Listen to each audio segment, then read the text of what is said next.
There are worlds in the Imperium where the Emperor's light never reached, not because it failed, but because something older stood in the way. Planets charted but not touched. Colonies erased from cogitator memory banks. Coordinates spoken only once, then struck from every record. The Administratum calls them dead zones. The Inquisition calls them watchpoints. The faithful call them cursed. And still, people go there. Some by accident, some by desperate, or some by order of lords who do not sign their names. And what they find, if they return at all, is never the same.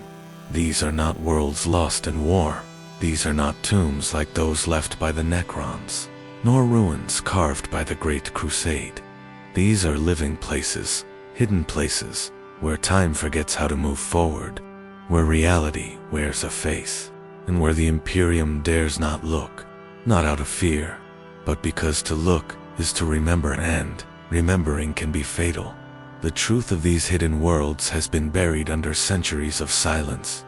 But today, we unseal the vaults of forbidden memory for those who walk the dark corridors of Warhammer 40K lore. Subscribe and follow.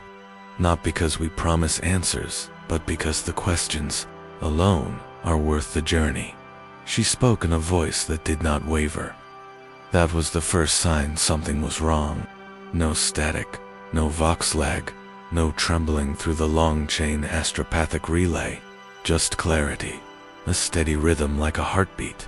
Her name was Astropath Varys Marla, bonded to the Sanctioned Grace, a mid-tier survey vessel operating on the edge of the Segmentum Peculiar, assigned to chart abandoned colonies and log Prometheum yield. Nothing sacred, nothing sensitive. Her transmission wasn't flagged until 17 hours after receipt, when the ship failed to report in. When the Mechanicus logs were reviewed, the message sat there, unopened, unnoticed, as if the system itself had hesitated to process it. "I do not see stars," Varys began. "I see memory." No distress code, no encoded burst. Her voice was firm, untouched by fear, as though she read from a script written inside her bones. The astropathic choir that received it noted no psychic distress, no pressure, no bleed-through from the warp. It was calm. It was wrong. There is a city here, but it is not above. It is below. Not buried, but remembered. It remembers itself. The stones dream of footsteps. The air recites names. I walk without moving. Administratum transcriptors dismissed it first as metaphor, a mind drifting into delirium from warp exposure. But those familiar with the pattern of lost tongues, the ancient dialects, encoded in pre-imperial ritual speech, noticed something else. Her words matched known patterns, not random hallucination, but liturgical structure, invocation, observation, reflection, offering, as if she was part of a rite, one that required no altar, only remembrance. I see men carved from salt. I see bridges with no ends. I see the black sun sinking beneath thought. The city, it waits. She spoke of structures that breathed not metaphorically. She described columns that exhaled mist, arches that wept, and alleys that shivered when names were spoken. She called them the bones of the place, and claimed they changed depending on who walked through them. Not watched, not followed, reflected. The walls remember what you deny. They replay it, not as punishment, as continuity. At this point, the receiving choir grew concerned, not because of the words, but because of the silence between them. There was no ambient shipum in the background, no servitor chime, no vox busi, just Varys, her voice, and the space around it. One astropath later described it as a cathedral where the pews had grown teeth. She began naming crew, not their ranks or titles, their regrets. She listed forgotten sins, minor betrayals, unspoken thoughts. He never loved her, she said, referring to a junior officer. She stole the fruit ration, even though the child was sick. Each admission was private. Each was accurate. Then came the moment the choir collectively recoiled. Her tone never shifted, but her words lost any trace of the Imperium. I do not feel him here, not the warmth of Terra, not the pulse of the throne. There is light, but it is not his. It is a memory of fire, dreaming of a time before light chose sides. Even seasoned inquisitorial scribes flagged the phrase as near heresy, but she followed it, not with blasphemy, but with serenity. And still, it is not cruel. It sees us as we are. It welcomes. By now, the choir began experiencing pressure, a kind of cognitive static, not pain, something more like forgetting.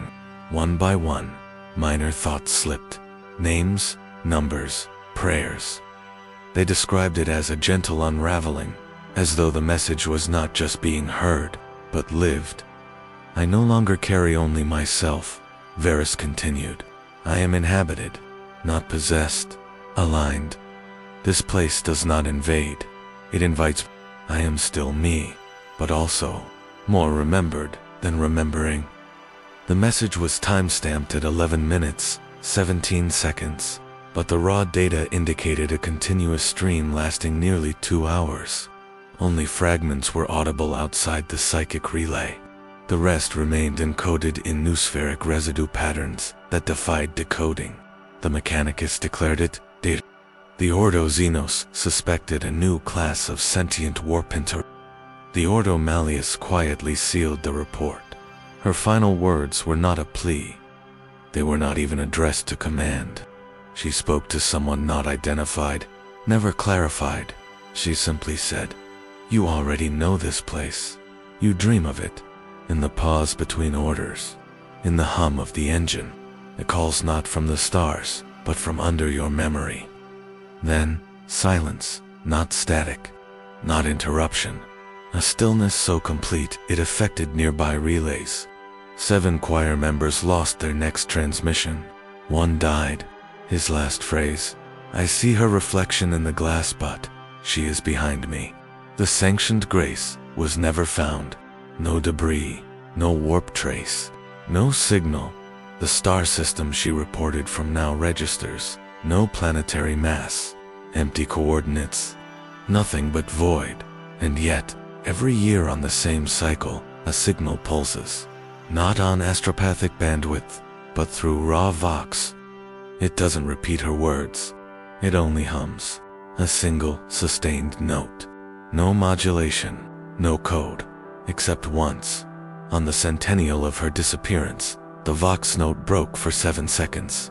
A voice spoke again, but it wasn't verse. It said, "She was the first. You will not be the last." It does not appear in the Cartographum Ultima. The Librarium does not acknowledge its mass.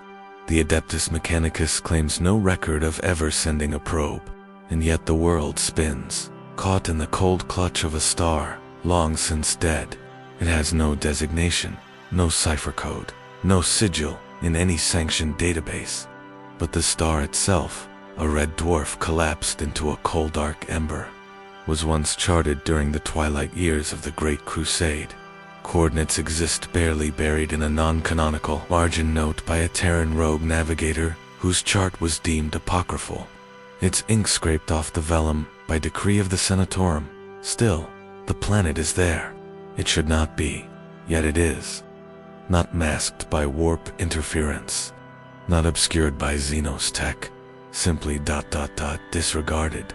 As though some unconscious consensus across millennia has agreed. This place must not be remembered. Inquisitors Selene, Varn of the Ordo, Hereticus requested clearance to investigate after multiple survey ships vanished, along unrelated routes in neighboring systems. Their navlogs all bore one strange pattern, small gravitic anomalies, pulling them slightly off course, always toward the same empty coordinates. Not enough to trigger alarm, just enough to be consistent. She traced the interference back, file by file, warp jump by warp jump, until the anomaly formed a point, a center. A planet. But when she presented her findings to the Segmentum archives, the cogitators refused access. Not denied, simply stalled. Endless recursive loops, phantom redirects, access keys that decayed seconds after generation. Frustrated, she physically entered the archive, Vault of Vortum, Tertius, and requested printed star maps dated prior to M31. What she found chilled her more than the cold stone of that vault. The planet had once had a name, not a designation. A name written in High Gothic, but with characters that twisted halfway through the ink, as though the script remembered another language and began reverting mid.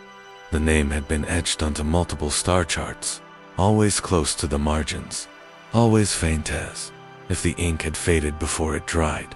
On one vellum scrap, she found it written twice, once clean, once scratched out. Same scribe hand, same quill stroke, a correction made by impulse, not order, no reason given, no notation, just redacted by instinct. And so she went, not with a fleet, not with a battle group, just a stealth-equipped cutter and a single loyal interrogator, Malco Dren. She called it an anomaly audit, a minor detour, no need to raise alert, no need to request backup. As they approached the star's dead gravity well, something in the warp curled, not flared, curled, like a breath held too long. The Gellerfield hummed at a frequency unfamiliar even to the tech priest aboard. No breaches, no demonic signs, just pressure. They translated safely. The planet appeared as a dull sphere of slate-colored rock suspended in orbit around nothing but heedless light.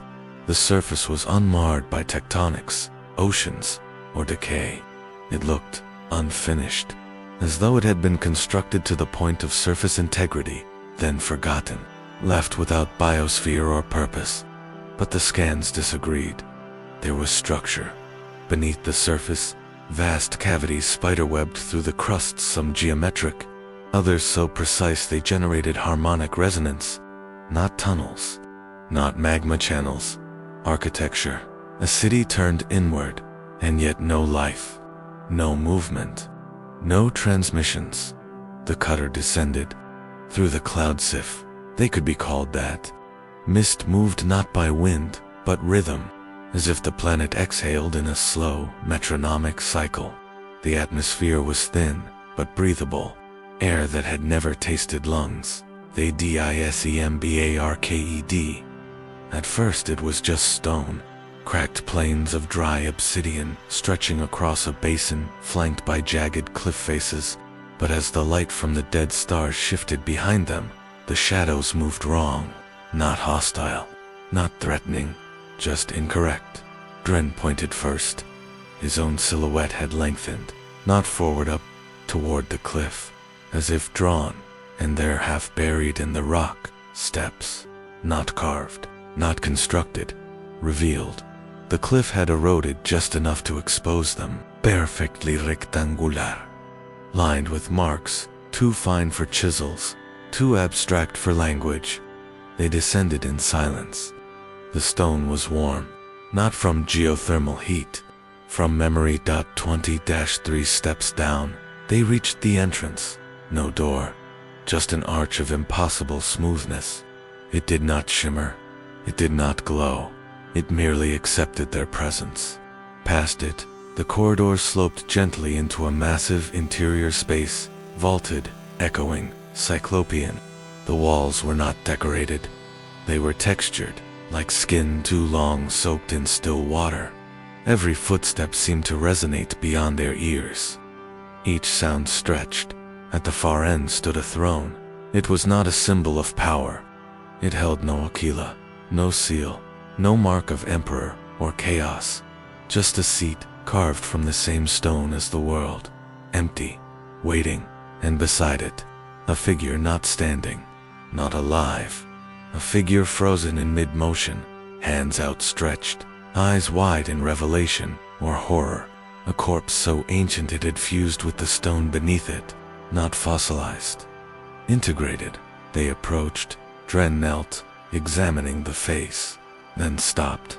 "Inquisitor," he said, voice tight, "I know this man." She turned, sharp. "How? I don't, but I do. I've never seen him, but I dreamed of him last week. He told me not to come." She did not speak. The air was thick now, not with smell, but sensation. A weight like nostalgia. Then the throne whispered. Not words. A pressure in the chest. A memory not your own. A name you never knew you had, spoken inside your thoughts. She backed away, but her vox link chimed. A signal strong, crisp, impossible. Origin, sanctioned grace, astropath, Varus. Marladet simply said, you found it. You'll remember. And then silence. Again. The order came without flourish, just a single command pulse, etched in binary, routed through the forge vein of Graia's outermost subnetwork. A salvage operation, low priority. The target, a dormant manufactorum orbiting the fringe world designated Rosatanine, long abandoned, according to all surviving records. Its production lines gutted by a failed Adeptus Mechanicus uprising during the Nova Requisition. No contact for over a century. Ideal for strip-mining, no threats expected. A Theta-class cohort of Skittery Vanguard deployed with standard doctrinal efficiency. 70 units. Clean. Precise. Servitor-assisted landfall was executed within acceptable tolerance. The manufactorum's exterior was intact, scarred but sealed, surrounded by a perimeter of motionless defense pylons, so corroded they resembled broken bones, more than war machines. The landing site showed no signs of radiation flux or tectonic instability. A forgotten shell, a dead relic, perfect salvage. The cohort advanced in formation at 72 meters from the access gates. Unit C-44 halted, no external cause, no damage. Its ocular lens dimmed, then flared. It raised its galvanic rifle, not in defense, but hesitation. It tilted its head, a twitch, more human than machine. Reflection anomaly. Its data feed whispered. Cohort command paused. Queries ran. Diagnostics confirmed. No mirrors. No metals smooth enough for reflection. No holograms. Yet C-44's optical stream broadcast a perfect image of itself standing precisely opposite, down to the scrapes in its thigh plating, and the soot stain along its left shoulder from a malfunctioning exhaust vent 3 campaigns prior. Except the reflection was not standing. It was moving, not mirroring, acting independently. Another, skittery, identical, real, more feeds locked onto the anomaly. What had looked like long-abandoned rubble began to shift. Forms emerged. Not dormant machines. Skittery, dozens of them. Identical in designation, structure, scarring, even command coding. They patrolled the grounds, monitored the gates, executed routines that matched the cohort's doctrine matrix, down to tempo, down to gesture. Unit A-12 attempted a challenge signal. It received the same code back, with a time stamp. 2 seconds earlier, impossible. Cohort command attempted to initiate override, reassert identity, realign logic web. The duplicate units did not respond with hostility. They didn't respond at all. They continued their routines, polishing rusted logging false reports into offline terminals, walking paths that no longer had any surveillance function. Simulation bleed. Tech Priest Deltos murmured from orbit, monitoring the feed. But there is no simulation running. He was wrong. They weren't simulations. They were real. Unit B09 broke rank, approached one of the duplicates. There was no tension, no threat. The other turned its head. They stood, nose toos, now eye lenses aligned. And then they both tilted their heads opposite directions. Not mirrored, contradicted. Cohort-wide logic strain spiked. Cross signals emerged. Diagnostics failed. Unit B09 shut down, not violently, not in a cascade failure. It simply went silent. No damage. No breach. Its neural processor cooled. Its limbs locked in mid-movement, as if it had seen something it could not process and chose stillness over. Contradiction. 2 more, followed then 4. By the time Deltos initiated fallback protocols, 21 skittery had collapsed, perfectly preserved. No errors logged. Just silence. He screamed through the vox. Unheard. Unit CO1 Alpha attempted to invoke doctrinal emergency. Subroutines restore belief. Purge deviation. But belief is not code, and deviation was no longer external. The remaining skittery began to whisper, not aloud, through birth, fragments of unprompted memory, campaign logs that never occurred, designations that didn't match. One whispered, "I remember a forge not of iron, but breath." Another, "I patrolled this floor before I was created." The duplicates never spoke, never paused. They merely watched, and then turned, and walked away. Deeper into the manufactorum, the original skittery followed, not from order, from need. Because behind the rational machinery of the Adeptus Mechanicus lies an unspoken truth. Skittery are not soulless. They were born before metal, before command chains and doctrine. Somewhere inside the webs of circuitry and faith remains a self, and something in that place remembered them. The deeper they moved, the stranger it became. Walls were etched with command cant in their own hand. Not fabrication, marks intentional, personalized, emotional. One inscription read, "I stood watch while the stars turned away." Unit D08 paused before it, touched the words. Dot collapsed. No shutdown, just absence. Not even a log file remained. Delto's feed showed a blur where D08 had been, as if it had never existed. Then the duplicates turned. Back. All of them. They formed a circle, waited. The remaining skittery entered. No commands, no defense, just recognition. Deltos screamed again until the orbital feed died, not shattered, not sabotaged, just gone. The entire manufactorum went dark.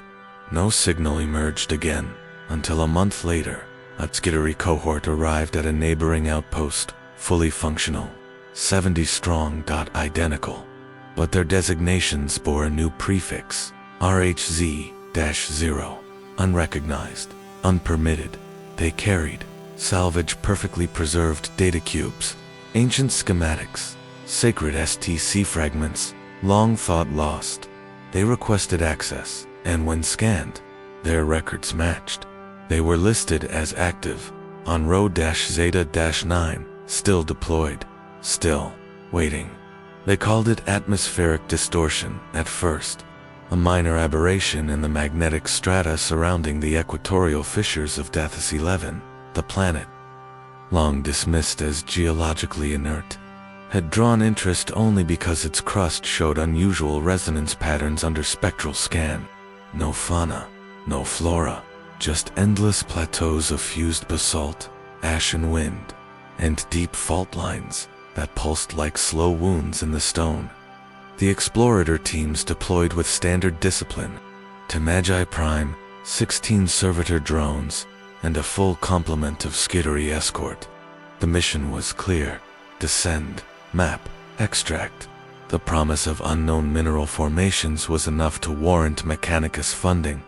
What they did not account for, what no logic engine could simulate, was the sound. It began as static, low, frictionless, like pressure escaping stone. At first, they thought it was seismic residual tectonic shift echoing up from deeper chambers. The sound held no frequency they could triangulate, no source they could isolate. But it persisted. Then it changed. The pitch modulated, not like a machine, like breath through cracked teeth. The kind of breath that knew silence better than sound. A skittery broke formation during the third descent. Unit L33. No warning, no vox glitch, no override command received. It simply turned its head toward the wall, featureless stone, smooth with age, and stood there. The other skittery hesitated.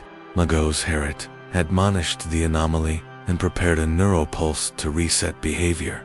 Before he could act, L33 whispered, not binary, not machine speak, a name, his own, Herod, not shouted, not spat, spoken with unbearable calm. The other Magos turned, frozen.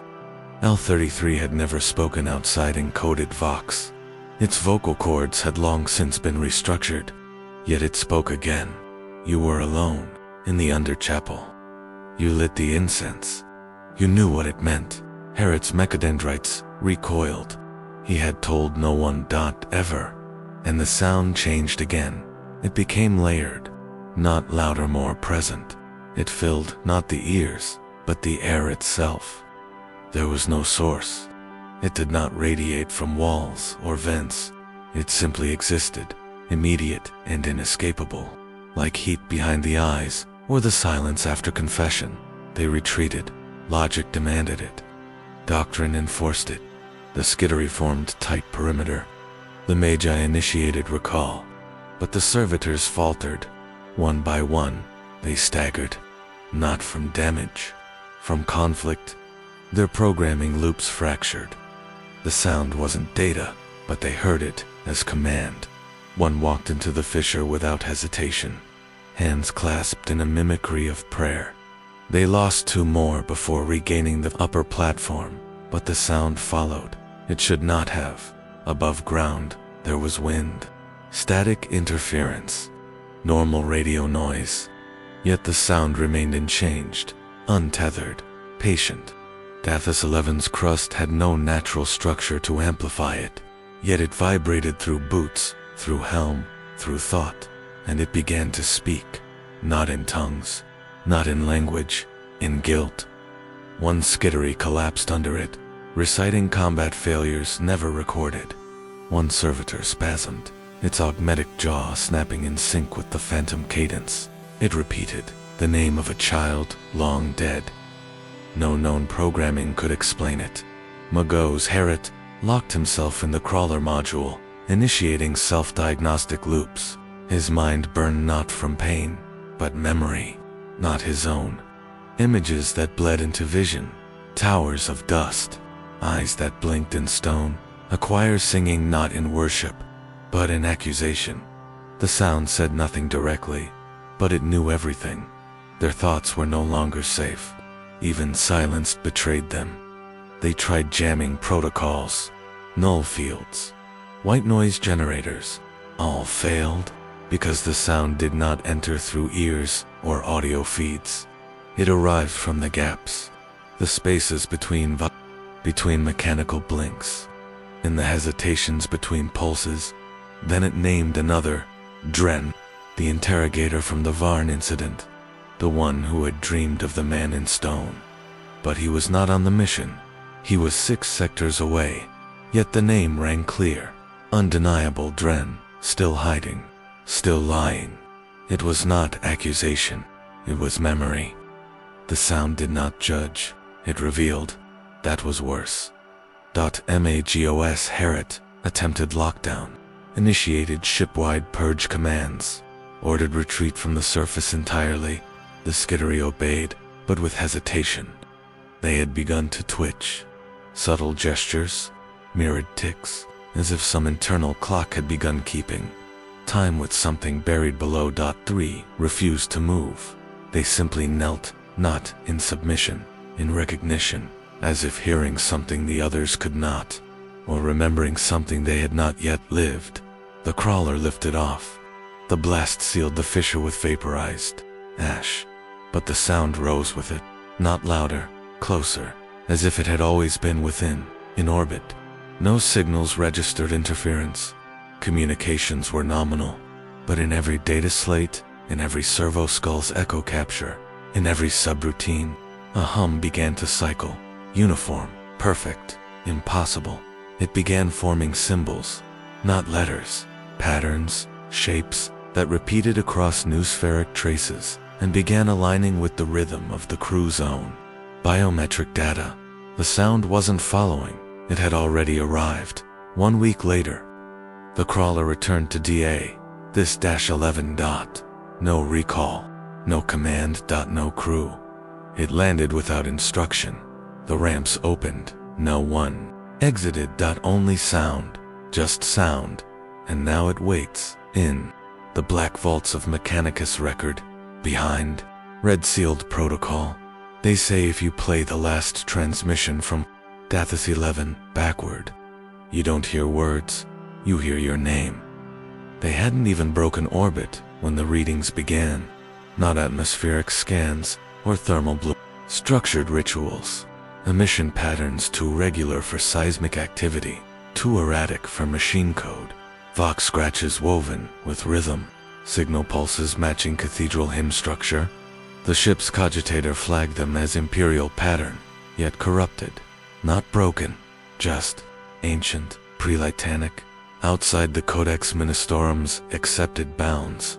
The world had no designation, no prior colonies, no log of terraforming or seed vault deployment, a minor body orbiting a gravity-locked gas giant, its surface a mesh of black salt and fractured glass dunes. The Adeptus Administratum held no charted entries, the Ecclesiarchy held no shrine record, and yet they were already praying. The first image came from a long-range Ogorus scan, meant for terrain elevation, not ground detail. But there they were, hundreds of them, figures robed in silt-colored fabric, moving in spirals around a central pillar, not random, not chaotic, intentional, eyes up, hands raised, chanting not to the sky, but inward, as if the prayer did not rise, but fell into the ground. Into memory. Commandant Gaius Krell, seconded from the Ordo Ministorum, dismissed it as tribal mimicry.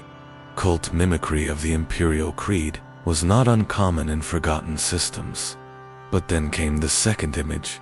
Shrines. Constructed from shale, bone, and rusted plasteel, but shaped with unmistakable geometry. The trifold arch of pilgrimage. The spiral aegis. The tower of the second sacrament. Architectural forms, not public, not taught. Designs known only to high-ranking ecclesiarchy, architects and shrine-masons, and then the statue. Tall, pale, carved from an unidentifiable material, with veins like luminous ink running just beneath the surface. A human figure in simple robes. No armor, no throne, just standing, one hand extended, the other resting on a book whose cover bore no seal, but the face clearly his. The Emperor of Mankind, smiling, not in divine sternness, not in righteous command, a gentle smile, as if he knew something you had just begun to suspect. The astropaths recoiled at the image. One wept blood, another tore her own name from her notice, replacing it with a symbol matching the statue's base, glyphed in elongated spiral intersected by a broken crown. Still, Krell descended. Protocol demanded presence. The ecclesiarchy could not leave a cult of unknown origin, however accurate their worship seemed. That accuracy, in fact, made them dangerous. The lander touched down at the outer edge of a vast plain of glass dust. The robed figures turned, not startled, not hostile, welcoming. They parted in silence, clearing a path. Krell advanced with 6 guards. Each step disturbed the ground less than expected, as if the soil accepted their weight. One guard muttered that the air tasted like old parchment and warm breath. The cult did not speak. They watched, and in watching, they seemed to know. The path led them to a low wall of stacked stones, each inscribed with calligraphy resembling high Gothic but fractured. Words bent into themselves, grammar structured like liturgical dreams, not text. Lex mechanics would later attempt translation and fail, not due to encryption, but because the words operated on recognition, not definition. Inside the wall, the true shrine, hundreds of parchments hung like skin along a trellis of bonewood and melted circuit spines.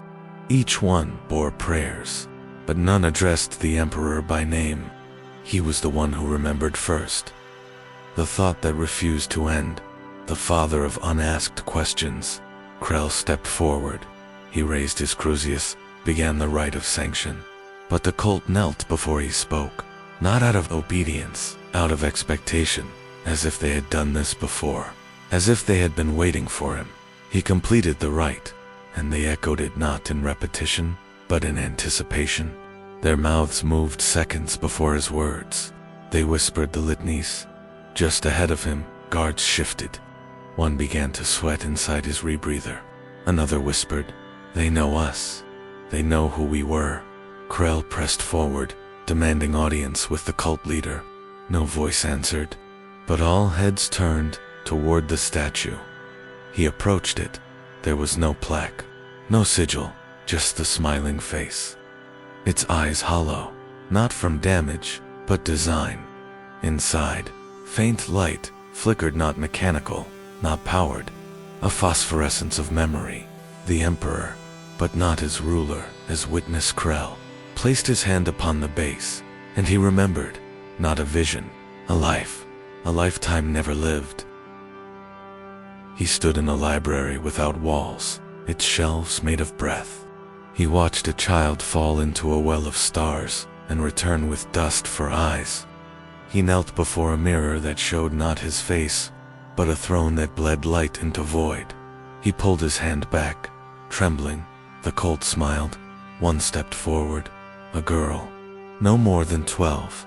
She opened her mouth and spoke in Krell's voice, not mimicry, perfect tone, inflection. "Memory," she said. "You chose silence over witness, but the silence never forgave you." He screamed, drew his sidearm, fired once. She was gone. No blood, no impact. The crowd did not react. The statue smiled deeper. He turned and fled back to the lander, back to the sky. The cult remained, and when orbit re-established the first signal received was a recording from the surface transmitted on secure Ecclesiarchy bandwidth. It was Krell, not screaming, smiling, saying only, "We are not teaching them. They are reminding us." The Bell Inferna had known war. Its hull was scored with plasma scars, its spine patched with bulkhead grafts from vessels long stripped and forgotten.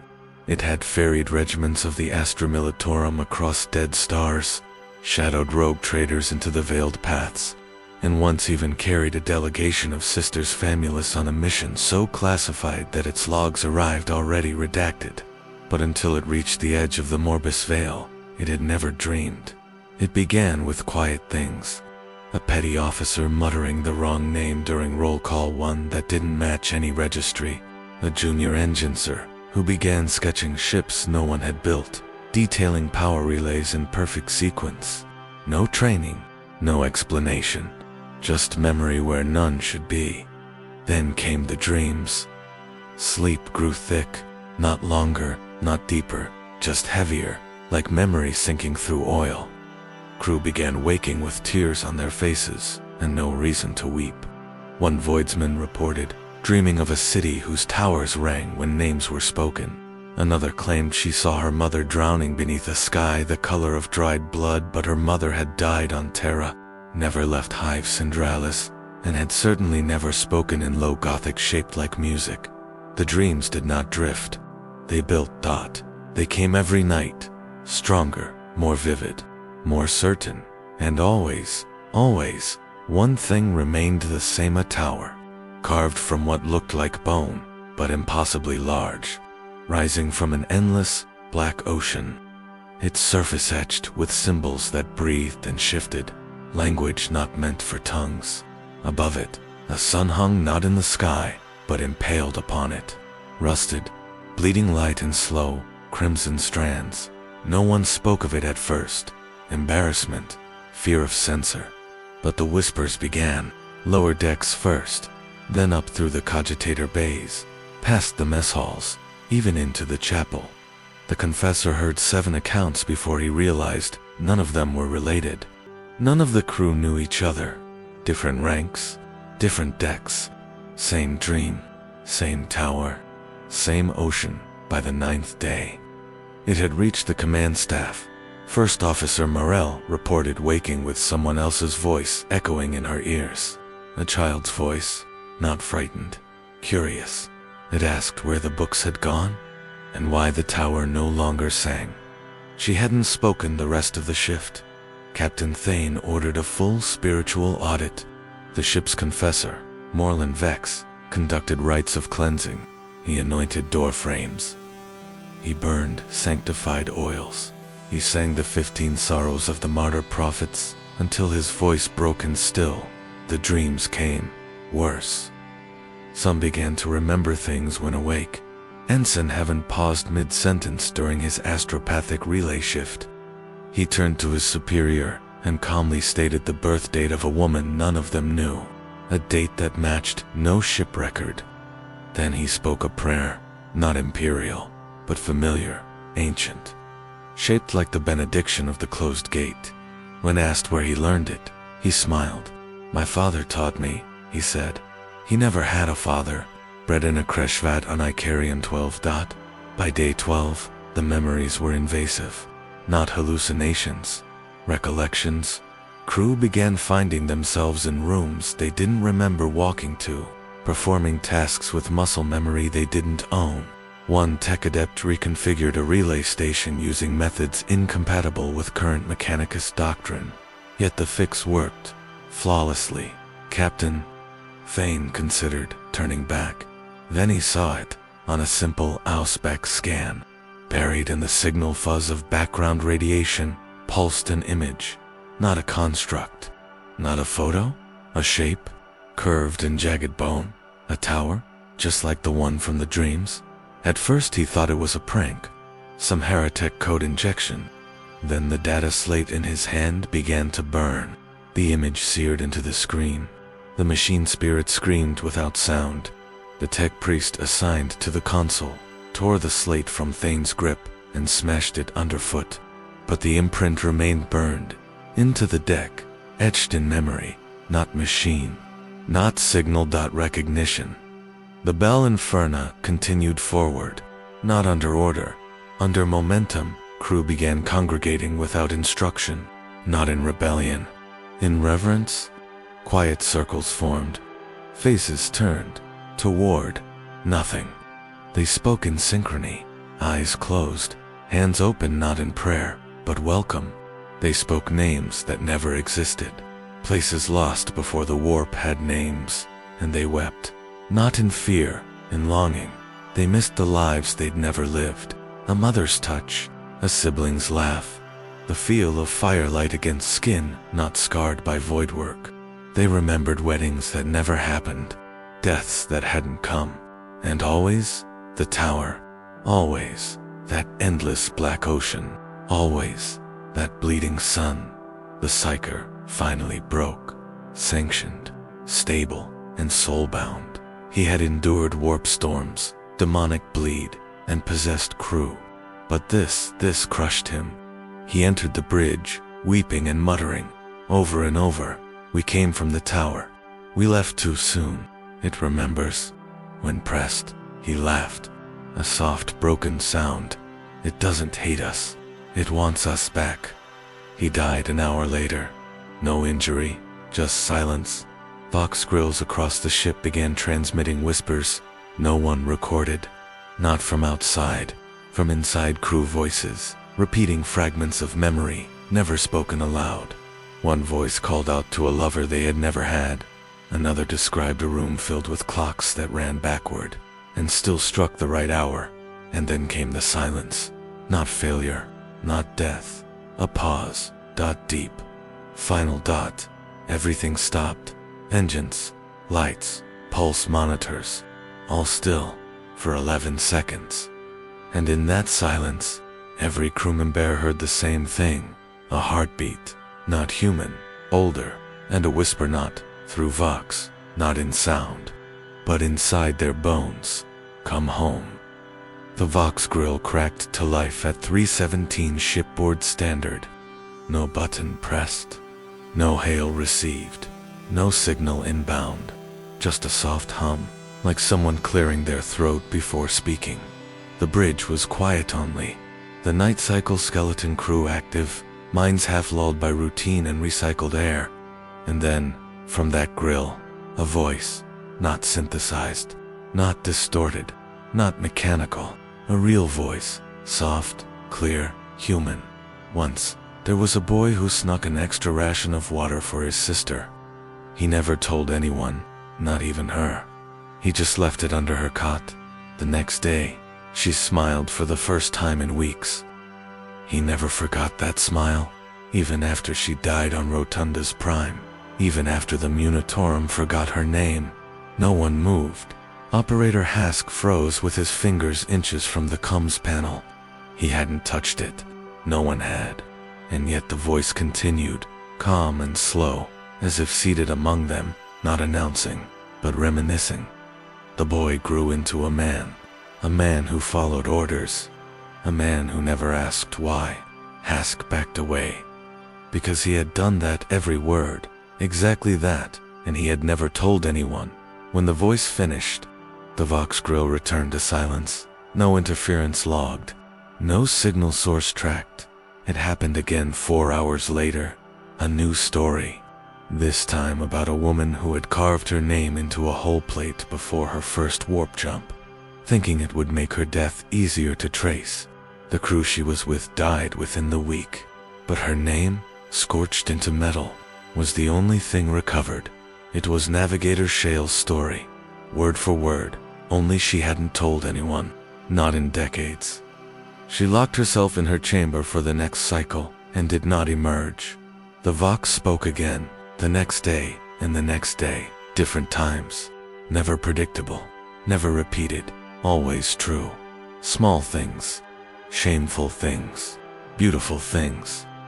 Moments so intimate they had dissolved into memory until that voice reached in and found them. The Vox did not accuse, did not condemn. It remembered, and it remembered what no one should. A junior tech adept named Darnell tried to disable the grill. It activated mid-dismantle. Darnell once lied about an engine calibration. He was tired, wanted to sleep. The ship burned coolant faster than projected. No one traced it back to him, but he remembers. And now, so do we. Darnell vomited, then wept, then locked himself in a storage cell and begged to be reassigned. The Vox grill remained, untouched. Captain Sarah Volan attempted to address it formally.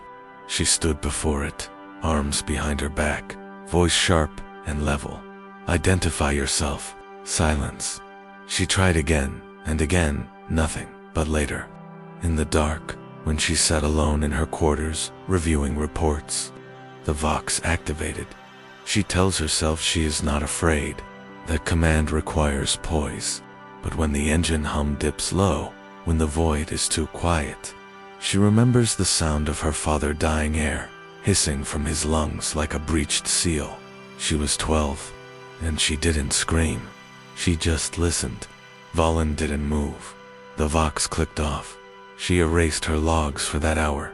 By the end of the next week, the voice had told 50 stories. No names, just moments. Acts of compassion, betrayal, silence, rage. They were always true, and always about someone aboard the ship. Then it changed. It stopped telling stories. It started answering questions, not ones asked aloud, ones thought private. Fears.crew would pause near the grill and think of something they would never say. Will he leave me? Did I kill the wrong man? Do I deserve this second chance? And the Vox would respond, yes, but he'll pretend not to. No, but he thinks you did. No one deserves anything, but you've earned it. There was no voice modulation, no pretense of mystery. The answers came with calm authority, as if truth were as simple as oxygen and just as necessary. Then the Vox began speaking before the thoughts. Finished forming, an officer walking past would feel a flicker of doubt about a course, a decision, a rumor, and the grill would murmur, not yet. Wait another day. You'll understand why. It knew when lies were spoken. Not overtly, just quietly. A report read aloud with slightly altered details. A statistic tweaked to avoid paperwork. A truth buried beneath operational necessity. And the Vox would whisper, she heard you. She won't forget. Eventually, the crew stopped trying to track its origin, because it had none. There were no power surges, no relay pulses, no Vox log entries. Just voice. Even tech adept Rin, who believed nothing without circuitry to trace, finally admitted it's not transmission, it's presence. The ship itself had begun to speak, or perhaps something within it, something remembering. When Navigator Shale tried to enter the warp, she hesitated because the voice said, gently, if you open the way now, he will not survive. The strain in his heart will snap. She paused. She scanned the crew manifest. She found the crewman, an old laborer, on his last term. No medical alert, but she delayed the jump, and 5 minutes later, the man collapsed, alive, saved. She never doubted the voice again. The Vox Grill never demanded, never threatened. It simply spoke, and in that speaking, the crew changed. They listened to each other, to the ship, to the silence.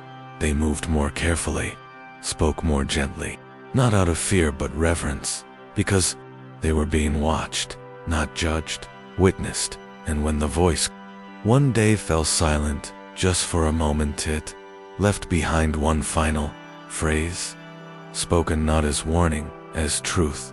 You are never alone, not because we follow, but because we remember. The Forge had no designation, no node in the noosphere, no reference string in any of the 10,000 layered data vaults that scaffolded the Adeptus Mechanicus's galactic command lattice, and yet it functioned perfectly. A furnace heart deep beneath the crust of a barren, unnamed world in the Veiled Quadrant, miles beneath black soil and veins of dormant plasma glass. It had never declared its presence.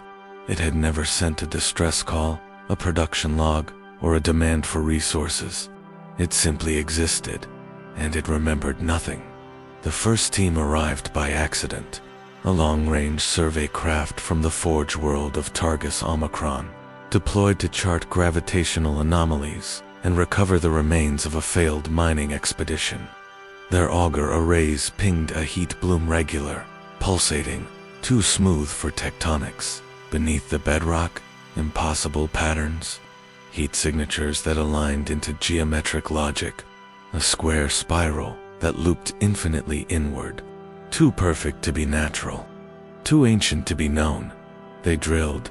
What they uncovered should not have been there. A gate, not sealed, not rusted, clean, warm, with veins of slow-moving energy crawling across its surface like amber blood in glass arteries. The outer plates bore inscriptions not of the machine cult, but of something adjacent, symbols that mimicked cogwheel symmetry, but broke a parody or prototype. The tech priests hesitated. Still, they entered. The Forge was awake. Lights pulsed in rhythm with their breathing, walkways unfurled at their steps.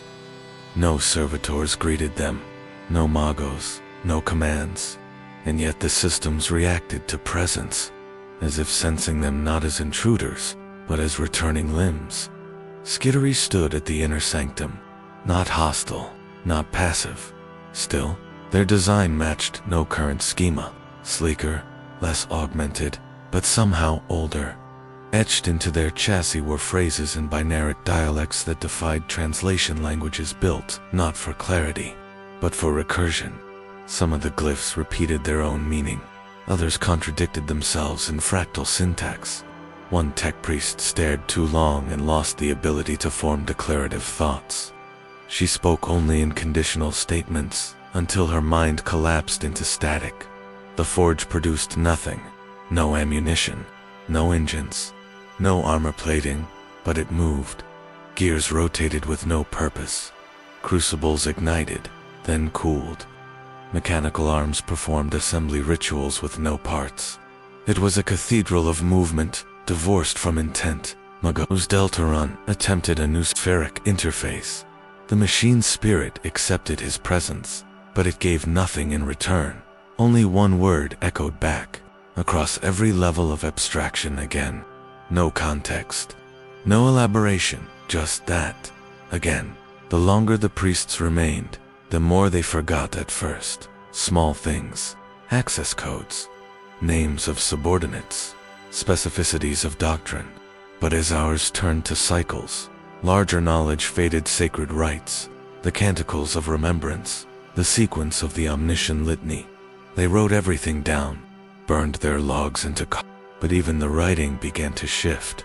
The plates reformed, words erased themselves, data fragments bent out of sequence, repeating entries from future moments that had not yet occurred. They tried to leave the lift to the surface, functioned, but when they returned to their ship, the nav-comp refused their biometric imprint. It no longer recognized them. Not as foreign as UNREMEMBERED, one tech priest found. His name had vanished from the ship's manifest. Another discovered his tools bore no resonance to his flesh, no spirit link. The machine rejected his touch. They were not barred. They were forgotten. A final attempt was made to reconnect with the Martian core. They activated the forge's internal comms, an impossibly delicate web of fiber-thin wires suspended in gravitational balance, like a nervous system flayed out across crystal scaffolding. The moment they sent the signal, the forge answered, not with words, with memory. Images surged through their minds, not vision, inheritance. They saw a world before the machine god, not barbaric, not enlightened, simply different. They saw hands build machines to remember, not to function. They saw fire offered not for power, but for confession. They saw a priesthood, not of progress, but of recall, and at the center of it all, the forge. Not as factory, as reliquary. The machines had never been meant to produce. They were built to hold the shape of what had already been, out to recreate action without creation, to preserve motion itself as memory. One priest screamed, until his vox implant ruptured. Another laughed, then walked into the central crucible as it flared to life. The skittery did not move. They watched, and slowly, one by one, began to mirror the movements of the remaining priests, not mimicking. Syncing, as if the presence of the newcomers reminded them of something they'd once been. Magos Deltaron stood before the central dais, arms outstretched. He asked no questions. He gave no commands. He only said, "Remember me." The forge pulsed. The air shivered, and then, for a moment, just one, every cog, every piston, every spark of the ancient machinery moved in harmony. The sound was not mechanical. It was mournful, like breath held too long, like prayer said too late. Then the lights dimmed, the heat receded, the skittery knelt, and the forge fell still. They carried Deltron's remains out 2 days later. What remained of him, anyway? His core plate was fused with material unknown to Martian science. His data crystal pulsed a single phrase, etched deep into its surface. We were the first to forget, and the last to be remembered. No team has returned, no orders have been issued, and the forge continues to sleep, not idle, waiting, because somewhere, it still believes you will come back. The city first appeared on Auspex scans, taken from the Sanctus Venture, a survey frigate assigned to catalog decaying moons along the edge of the unspoken reach, from high orbit. It seemed simple, square plots, geometric towers, a centralized citadel rising in concentric steps like a gear half sunk into stone. Its angles were smooth, its symmetry perfect, to perfect, unnatural, even by Mechanica standards. Yet the city gave off no signal, no power readings, no thermal bloom, only shape. Landing protocols were initiated, coordinates locked, but by the time the lander reached atmosphere, the city was gone, not destroyed, changed. The same footprint remained, but the structures were smaller, crumbling. The towers were fractured, blackened with fire, some melted at the tips, as if they had once drawn lightning into themselves. The citadel was collapsed. The concentric circles cracked, a battlefield, ash and ruin. Command assumed era sensor drift, tectonic anomaly. They recalled the lander, scrubbed data, tried again. Next orbit. The city was there again, but different. This time, half-dash built, foundations exposed, construction rigs frozen mid, no damage, no decay. As if the city had not yet been finished, as if the world beneath had reversed itself. A third orbit. The city returned to its original form intact, pristine, orderly. A fourth. Now it was ablaze, not ruins. Not ruins in no-making, but collapse in progress. Gunfire flickered across wide avenues, muzzle flashes caught in the still air. But no sound, no motion. The images on the auspex were frozen, not a snapshot, a frame of something outside sequence. A battle locked in a moment, repeating only when the eye turned away. Each pass revealed another version of the same city, different years, different outcomes. Sometimes it was abandoned, overgrown with vines that shouldn't exist on a world without a biosphere. Sometimes it was inhabited, its streets lit by golden lamps, courtyards filled with robed citizens walking paths like ritual. Sometimes it was underwater, a drowned metropolis rippling with green luminescence. Time was not misaligned. It was cyclical, not broken, intentional. The Administratum ordered a deeper investigation. The Ecliptica Crown, a frigate-class cartographic ship under the oversight of the Ordo Chronos, arrived 2 weeks later. Its crew included 3 sanctioned chrono-savants and a navigator bred in the veiled spires of Narsi Delta, trained to perceive time not as line, but contour. Their conclusion was simple. The city did not move in space. It rotated through its own timeline, a loop, but not uniform, not clean. Each version was a choice, a possibility. Each orbit the city remembered a different version of itself, and it chose no pattern, no logic. Sometimes years passed in one orbital cycle, sometimes hours reversed. One orbit showed the city consumed by plague, its streets filled with bodies, its windows sealed by ash. The next, the same city hosted a festival. Colored banners danced in wind that did not exist in the previous version. Music could be heard, if not through ears, then through memory. The team attempted descent. During a stable window, they touched down into a version marked by silence. The city was intact, clean, recently lived-in. No bodies, no voices, no doors open. But the lights were on. Everywhere. They moved through wide boulevards flanked by metal trees, their branches curled in artificial spirals, designed more for aesthetic than function. A fountain poured black water into a basin shaped like an eye. Every window held a candle. Real wax.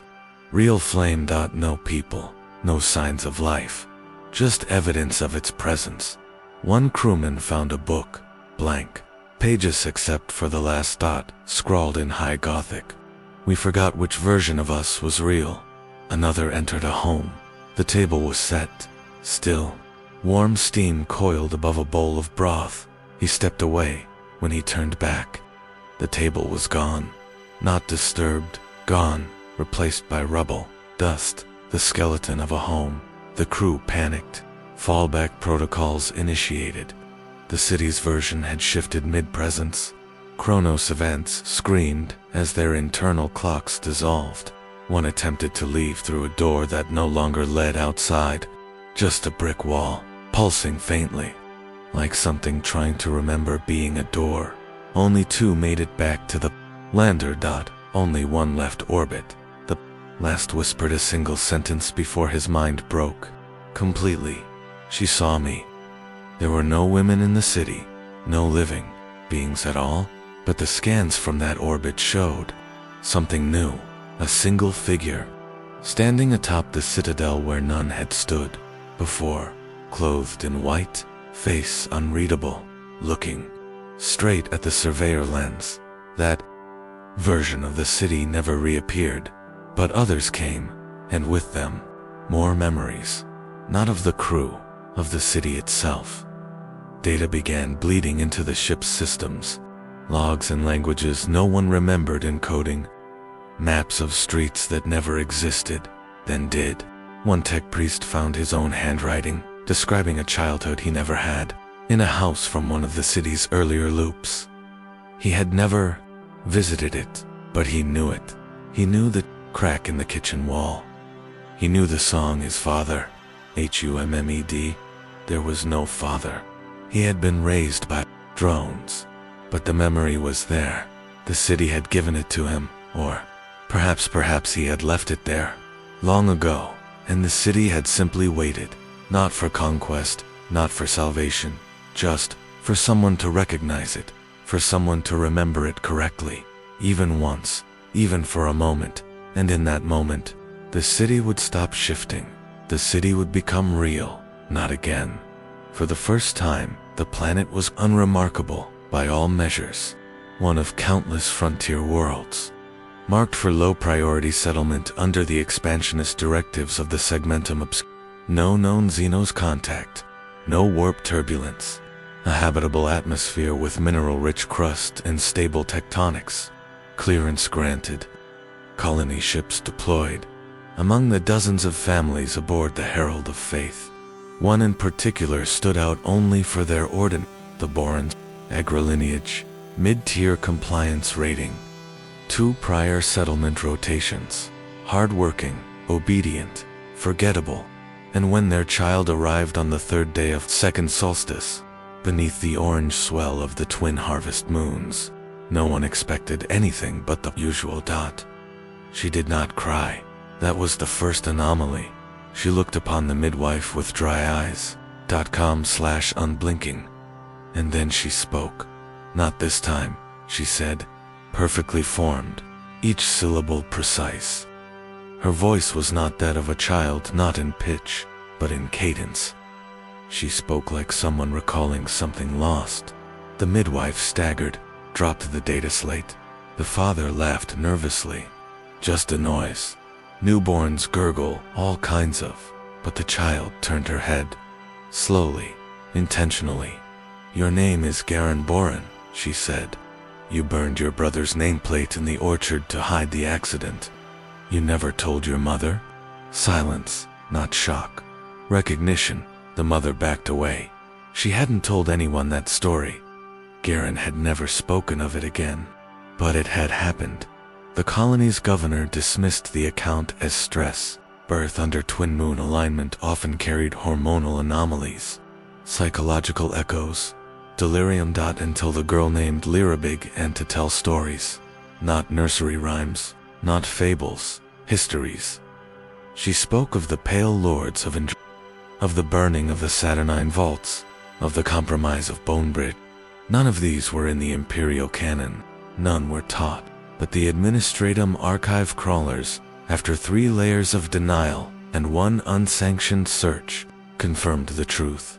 These were real events, some so obscure they existed only in pre-Crusade, transcript fragments sealed under Ordo Redactum clearance. Events no, child no, one should know. And her language, it was not Low Gothic, not even High, it was Proto-Gothic. Dialectal branches lost after the Unification Wars, syntax that mimicked Terran tribal code chant, layered with rhythmic inflection used only in early Imperial oratory.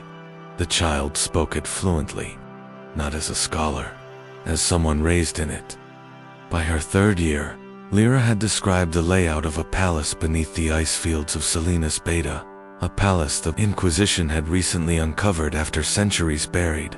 She described its halls, the names on its banners, and the symbol etched into the heart of its chapel, an icon no living soul had yet interpreted. She named it the wound that watches. No one had told her that. No one knew it, until later, when the excavators revealed that exact phrase carved behind the altar. Hidden beneath layers of frozen metal, the ecclesiarchy intervened. 3 confessors arrived under veiled transport, their presence noted only as doctrinal. Audit. They questioned the girl for 7 hours. She told them of their dreams, of the moment. Each of them first doubted their faith, not to accuse, to remind. When they emerged, none would speak of what occurred. One took a vow of silence. Another requested reassignment to the farthest cardinal system available. The third was found writing in a language no lex mechanic could parse, symbols etched in concentric spirals. Repeating one name, Lyra. Rumors spread. The settlers grew uneasy. Some began marking their doors with aquili drawn from ash. Others whispered that she was a prophet, or worse, a remnant, a soul that had passed through too many births. Lyra ignored them. She walked the colony like one surveying a reconstruction. Not curious, familiar. She pointed out cracks in the foundation of buildings still under construction. She whispered to the soil before it was tilled, and wherever she walked, things aligned. Machinery broke less. Crops rooted deeper. Even the wind shifted subtly, avoiding her. By her 5th year, she no longer slept. Not because she couldn't, because she didn't need to. She claimed dreams were for those still forgetting. The Ordo Hereticus dispatched an observer under the guise of a trade inspector. He watched for one cycle, filed his report, and vanished. His final entry: she remembers being the fire, not near it, not burned by it, the fire itself. She asked to see the stars. The governor, terrified and obedient, granted her access to the observatory. She walked its perimeter, looked through the lenses, then pointed. "That one," she said. "It's dreaming of forgetting me." The coordinates matched a planet undergoing unexplained time distortion, a city caught in endless temporal recursion. No one had briefed her. She couldn't have known, but she did. And then, quietly, without proclamation or omen, she stopped speaking. She sat in the square where the statue of the Emperor was being built, still half covered in scaffolding, and stared at its face. When asked why, she said only, "This one isn't smiling yet." That night, the moon turned red, not crimson, not rusted. Red, like flame trapped in glass, and in the sky, just before the light dimmed, a second voice echoed from the Vox system unbidden. A child's voice, it said. "She is the memory we left behind." And then silence. The next morning, Lyra was gone. No footprints, no trail, only her bed, untouched, and a single parchment laid across the pillow, in a dialect even the oldest lex mechanics failed to recognize. It translated, roughly to, "We will return when memory is strong enough to hold us again." The ruins of Veltrax Magna were the kind that made even veteran reclamation crews fall silent. Once a forged city of staggering scale, it had burned during the 4th reclamation, crusaded spires shattered by orbital bombardment, its Mechanicus legions swallowed by their own collapsing reactors. The Imperium had declared it unsalvageable, its name struck from records and folded into the collective forgetting. But centuries later, new orders came and sourced unsigned, routed through archaic channels only the oldest cogitators recognized. Reclamation was authorized. A Magos named Karab Mals led the mission, driven not by ambition but compulsion. He couldn't recall who issued the order, only that he had already begun obeying it. Before asking why, they found it beneath the main vault, buried under collapsed cathedra, amidst melted bronze statues and the mummified remains of Skittery, still gripping their rifles, was a vault seal half covered in impact ash.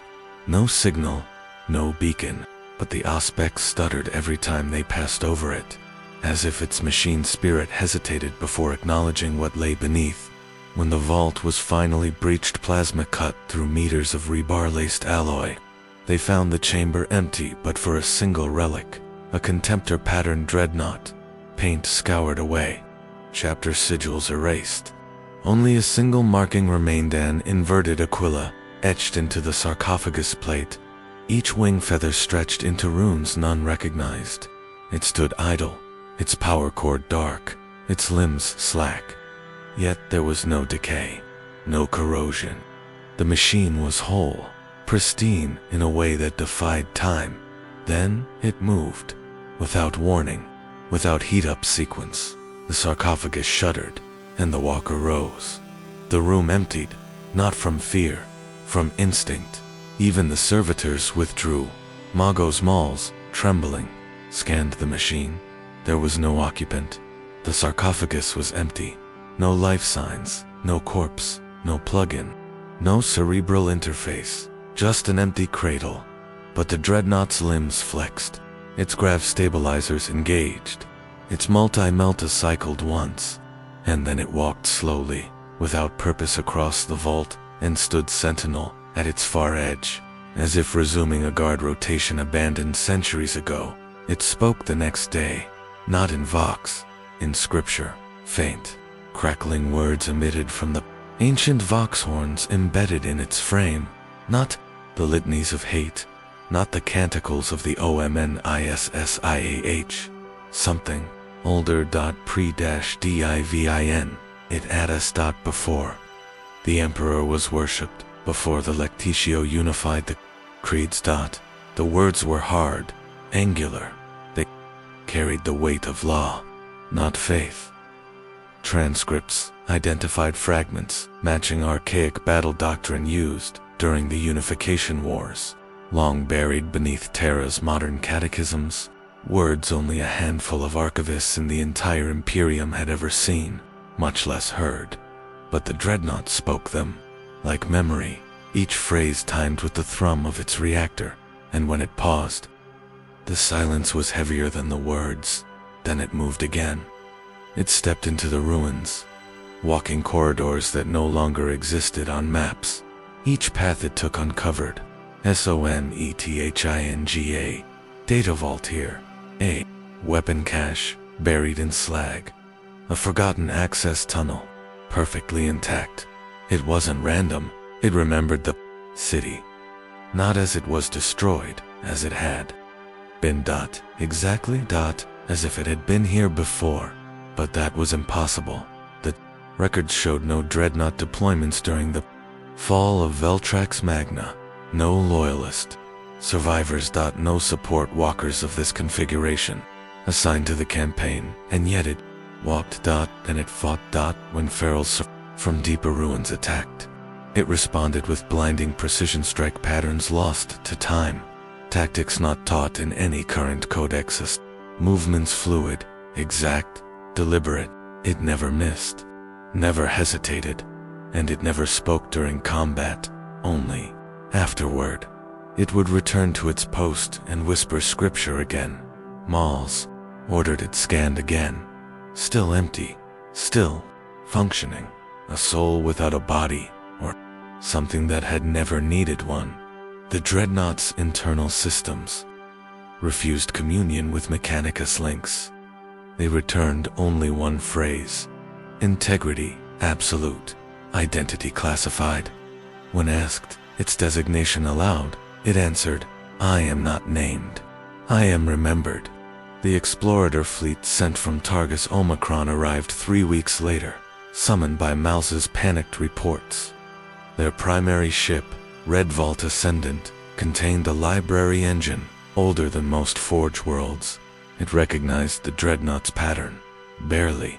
A corrupted entry, half scrubbed, no name, no origin, just a codaphrase bearer of the Hollow War. No explanation, no campaign. Only one annotation remained, untranslated from millennia, written in the script of the forgotten Terran dialect. He refused to die, so we removed the need. After that, the dreadnought began to change, not its form, its purpose.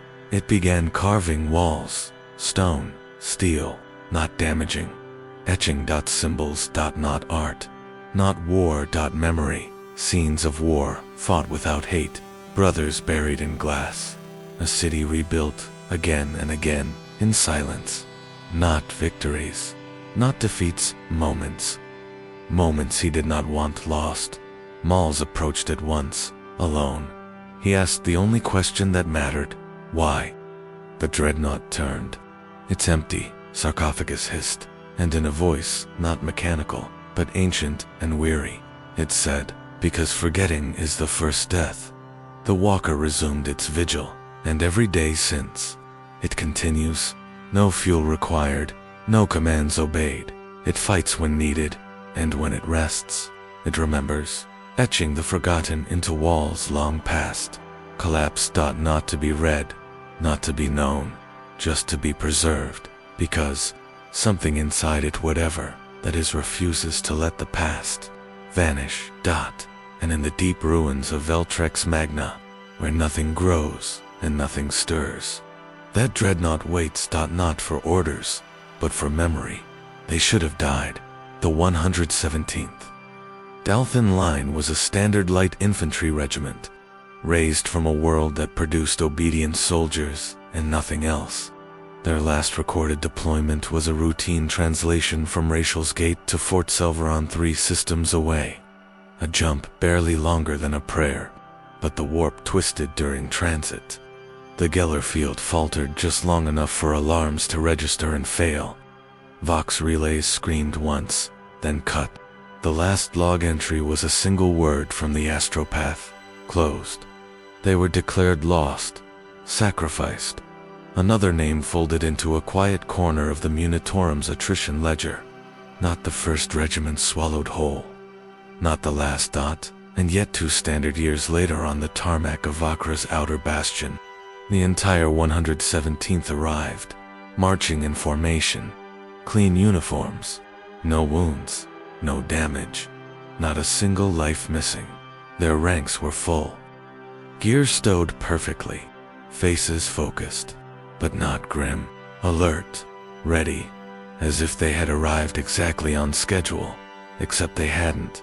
They had been gone, and time had passed, but for them, it hadn't. They remembered boarding the troop transport Verdant Lance. They remembered the engines igniting.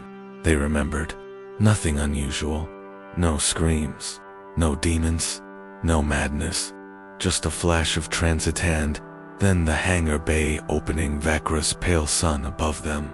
The wind cold, but familiar. Familiar. They requested orders. Their commanding officer, Colonel Arachin Arcton, addressed Vakra Command directly. 117th Dalthon Line, reporting as instructed. No one had instructed. The problems began at once. Their uniforms, not standard issue, not even vintage. They bore the correct coloration, Dalthan gray-green, but the cut was wrong.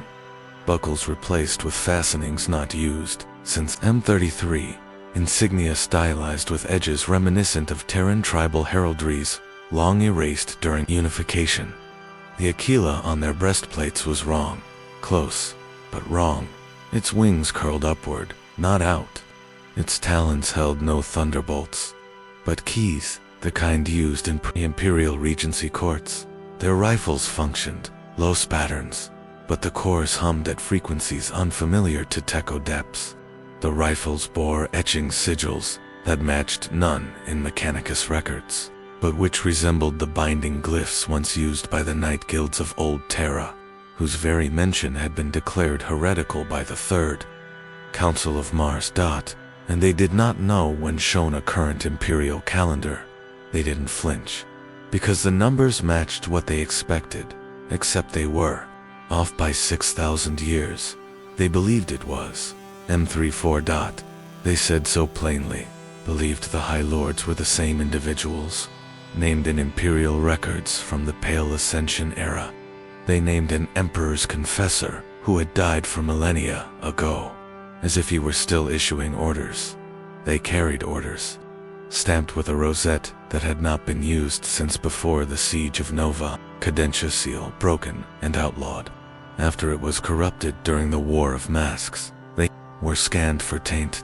None, no warp corruption, no trace of demonic exposure. Their G matched original enlistment logs. They were human. They were sane, but they were wrong. And then came the memories, not just incorrect dates, incorrect wars. One soldier spoke of a campaign against the Hollow Kings of Titan Black. No such war exists. Another recited battle hymns to a saint. Never canonized Saint Kelmaris the Undone. One pressed. He described the saint's martyrdom in perfect detail. including the moment he burned the sky until it wept and buried the warp beneath a name. The phrase made the room cold. Adeptus Ministorum scholars cross-referenced his description with apocryphal scrolls locked beneath a Nokian seal in the catacombs of light on Ophelia 7. They found a match, a banned litany, author unknown, lost before the Lectitio Divinitatis. The soldier claimed it was standard prayer. Others in the regiment confirmed when asked to identify the current segmentum commander. They named one Admiral Kol Vashir, dead for 8,000 years. Still, they functioned. Still, they obeyed. They followed orders. They drilled. They patrolled. Flawless discipline. But there were cracks during night cycles. They would hum soft melodies, identical across squads, always in minor key. None remembered learning the tune. When asked its origin, they said it came from the waiting. Asked what that meant, they stared, not blankly, not afraid, just confused, as if the question was meaningless, as if it had never been strange to wait in nothing. One medic heard a soldier whisper in his sleep, "It's not a place, it's a pause, a breath before the next sentence." Another officer reported seeing the entire 3rd Company stand motionless for exactly 99 seconds at 3:03 station time. Eyes open. Not blinking. Every single one. Then, as one, they moved again. No memory of the pause. Then came the final contradiction. A data crypt was recovered from there. Munitions, cash, personal, sealed with a cipher long defunct. When cracked, it revealed a single sentence in an ancient Terran dialect. "We returned because you forgot us." Nothing more. No explanation, no instruction, no instruction, no origin. Just that. The 117th line was never reassigned. They were quarantined, but not imprisoned. Placed in a contained zone on Vakra, allowed to operate under simulation drills, receive rations, maintain their own chain of command. They complied every day without deviation, still requesting orders, still waiting, not like soldiers, like echoes. And sometimes, when wind moves strangely across the tarmac, their Vox units pick up transmissions that don't exist, voices speaking languages no one speaks, telling stories no one remembers. One day, they may be sent back into battle. The Imperium wastes nothing, but those who've seen them know. They didn't survive the warp. They didn't return. They simply resumed, as if nothing had happened, as if something still needed to happen, as if time had simply looked away, and when it looked back, they were still there. They first noticed it during the early rotations of excavation, a mining operation, sanctioned by the Administratum and overseen by a minor Magos Prospectus, sent to strip mineral veins from the crust of Narcissus 4, a dead world. Lifeless since long before the Imperium's maps gave it a name. Nothing grew there. Nothing stirred. A hard shell of sedimentary rock cracked by tectonic winters. The sort of place servitors toiled endlessly while overseers watched without interest until the ground began to glow. Not in the way of radiation. There was no warning from the Auspex, no spike on thermal sensors. The light came without temperature, without direction. It pulsed from deep beneath the quarry floor, rising not as a beam but a presence, a slow golden rhythm, dim as memory, and utterly impossible to look away from. It had no center. The tech priests triangulated its origin and failed. It cast no shadow, lost measuring equipment, showed no distortion, no projection, yet the light visibly moved, climbing the walls of the dig site, sinking into stone, emerging again like breath. The first to react were the dead, or rather, those who had already died. The bones buried in the shallow strata began to shift, not by physical means, but by implication. The laboring servitors, when passing near the deepest light pulses, would hesitate, Not malfunction, not stall, just pause, as if remembering a task not assigned. Some began to weep. Servitors do not weep, yet fluid traced down metal cheeks, oxidizing rivets, pooling in the dust. No known diagnostic could explain it. No recorded subroutine allowed for emotion. The Magos noted it with professional detachment until the dreams began. Not visions, not warp-born delusion. Memories that were not his. He recalled holding up a woman's hand in a garden that never existed. He recalled burying a child he never fathered beneath a stone that bore his own name. He recalled choosing to stay behind when the gates closed. There were no gates, no child, no woman, but the grief was absolute, as real as any trauma, encoded into flesh. Others began to speak of the same. Miners awoke, crying for families they never had. Security personnel hesitated at corners, claiming they knew something waited around them, but that something was always described with nostalgia, not fear. Even the tech adepts, cloaked in their layered canticles of logic, faltered. Their cant recitations stuttered, broken not by interference, but by reverence. The light kept pulsing, once every 17 seconds, a rhythm that did not change, not for days, not for weeks. It became background, foundational, like breath, and in time, they began to understand.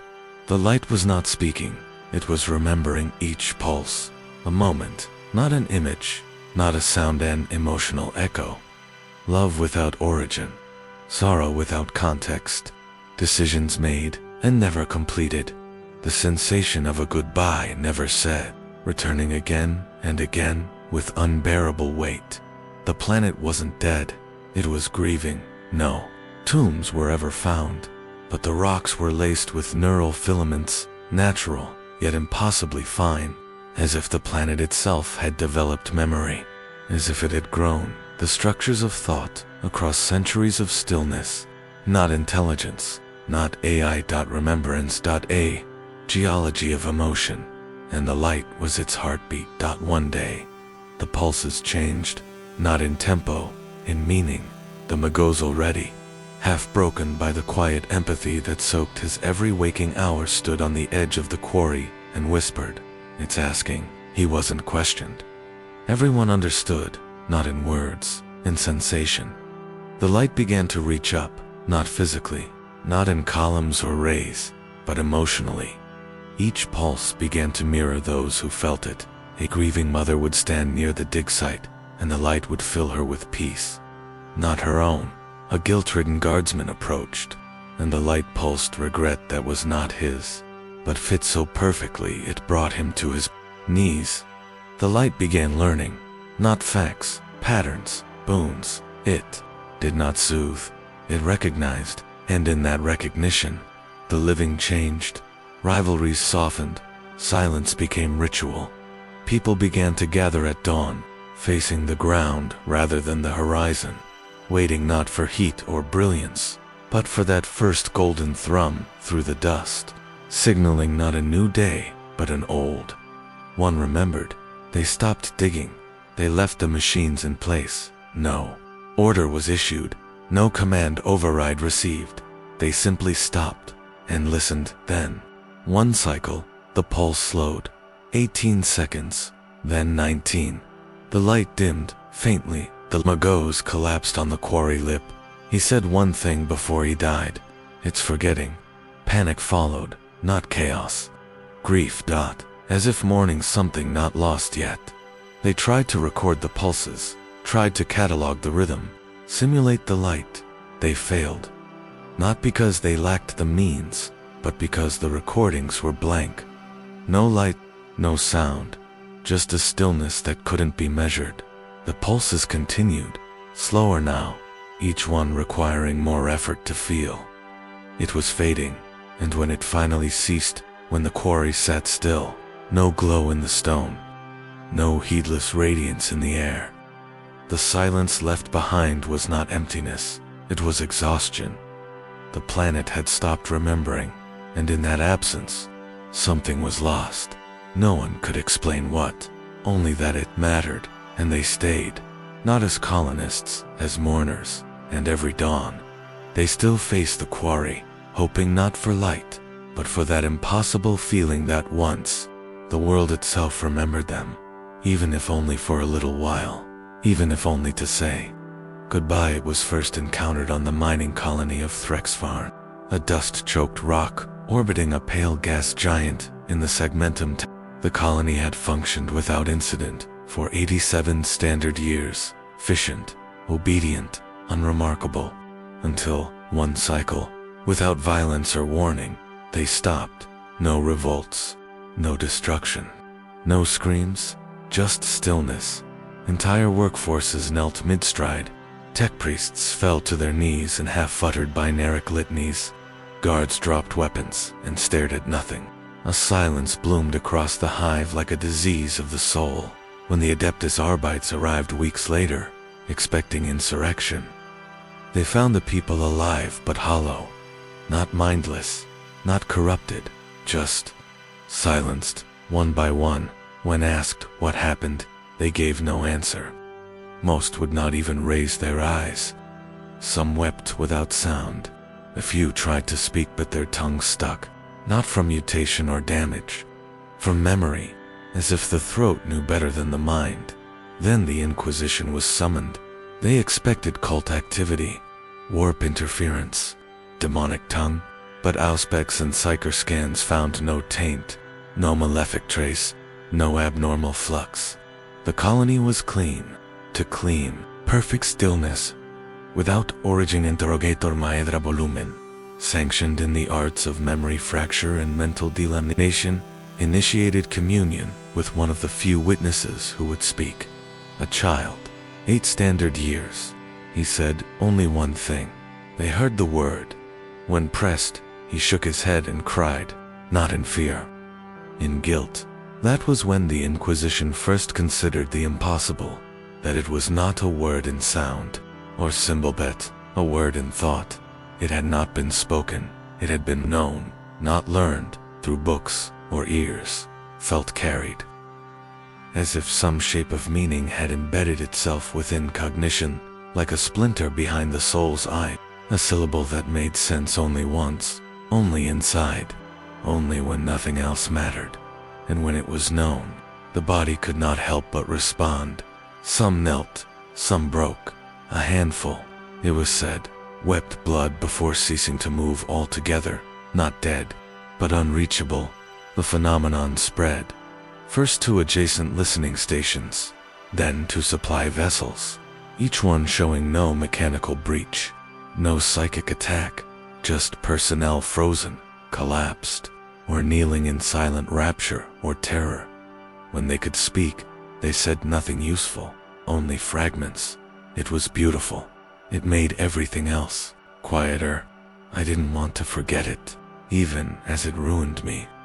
The Ordo Hereticus ordered, all known incidents sealed. The Ordo Malleus demanded execution of all witnesses, but neither could explain it. The data didn't hold. Recordings captured only silence. Written, attempts degraded, cracking parchment dissolving. Data slates wiped. Anything that tried to contain the word disintegrated, as if the material world rejected its containment. Only the mind could bear it, and the mind could not survive it.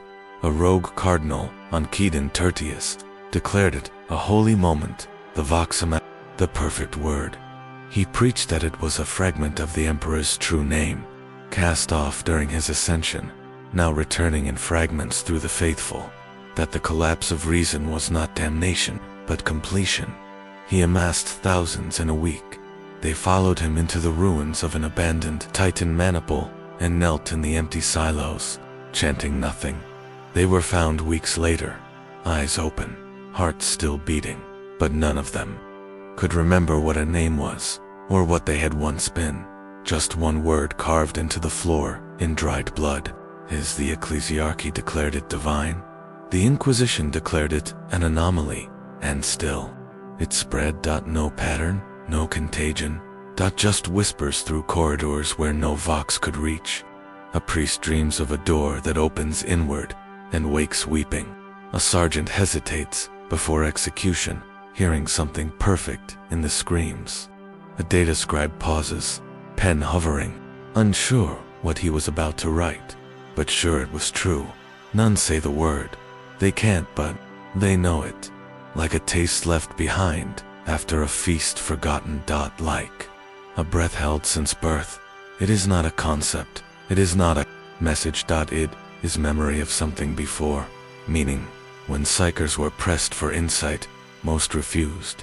One who dared to look Hestropath, Velusrun described it as a shadow cast by understanding. His final act was to blind himself with a scalpel and write on the wall with his own blood. I heard it and understood why the stars fear silence. He died smiling. No one knows where it began. Some claim it came from a relic and inscription, half erased on the wall of a forgotten shrine, left behind before the Great Crusade began. Others whisper it was never written, that it was born in the first moment something loved, and feared that love would end, and the word carried that fear forward, not as language, as recognition, a reminder of the thing we were never meant to name, because naming it gives it shape, and shape gives it invitation, and once invited, it never leaves. The ecclesiarchy continues to debate its origin. Some say it is a test, others, a revelation, but one faction deep secret. Ancient believes it was not from the emperor, that it is older, that the emperor himself once heard it, long ago, when he walked among unremembered graves beneath Terra's prehistory, and that in hearing it, he chose silence as armor, because some words are not for speaking, they are for ending. And this one remembers. You, the guilt mercy, was halfway through its warp. Transit between the Thandros junction and Segmentum Solar's outer periphery when it stopped. Not slowed. Stopped. Impossible by every standard. Warp travel does not stall. It accelerates or collapses. To exist between 2 points in the immaterium without motion is like holding your breath in an ocean made of knives. But the ship held, engines burned, fields held, no breach, no demonic incursion. But the vessel went nowhere. Crew noticed it first in subtle ways. Meals were served late, but clocks didn't shift. Vox messages arrived before they were sent. Servitors repeated the same. 5 actions in perfect rhythm, and no one noticed until the 3rd day. Time still passed, but it did not accumulate. There was no sense of forward, only duration. On the 6th day, the navigator stepped out of the astral chamber, UNSHIELDE.UNESCORTED. His third eye had closed, not sealed, willingly shut, fused by threads of coagulated blood. Thin rivulets traced down his temples like red veins running from the warp itself. He said nothing at first, just stood at the edge of the command basilica, hands open, palms up. Captain Virine approached, guarded, cautious. Done, navigator.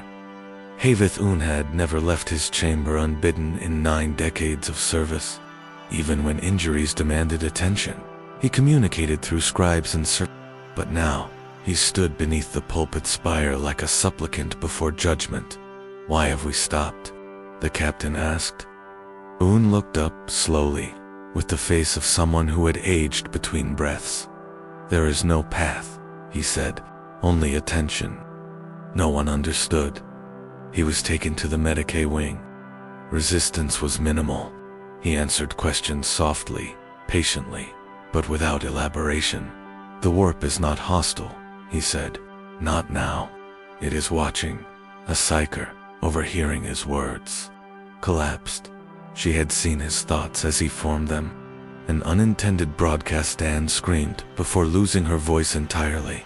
When they stabilized her, hours later, she could only write 2 words. It blinked. The ship's astrogation logs became unreadable, not corrupted, blank charts that had mapped void lanes for millennia, now displayed only static, as if the stars had been erased. The Mechanicus Tech Adepts attempted. Override, no response. The new spheric interface returned a single phrase, pulsing once every 13 seconds. Paused. The Geller field still thrummed. The warp outside churned, but did not press in. Portholes, usually blind, became windows, not literal.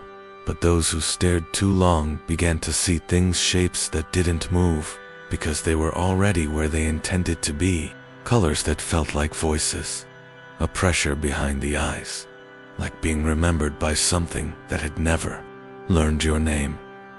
One junior officer opened an emergency hatch. He wasn't sucked out. He walked into it. No. Breach. Just vanished, as if space had reached in and claimed him without sound. OON sat in the center of the Medicaid ward now. No longer bound. Not dangerous. Not inert. He spoke calmly to those who visited. To some, he described an ocean that thinks in centuries. To others, he told stories of cities carved into the teeth of forgotten gods. He spoke of names that had never been spoken, and of songs without melody. But the message never changed. There is something in the warp. It is not demon. It is not emperor. It is not legion.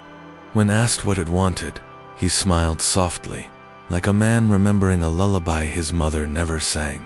It wants nothing. It is not desire. It is observation. The ship's dreams confirmed. Crew began, sharing identical fragments of thought, a hand resting on glass. A whisper in a language they did not know but still understood.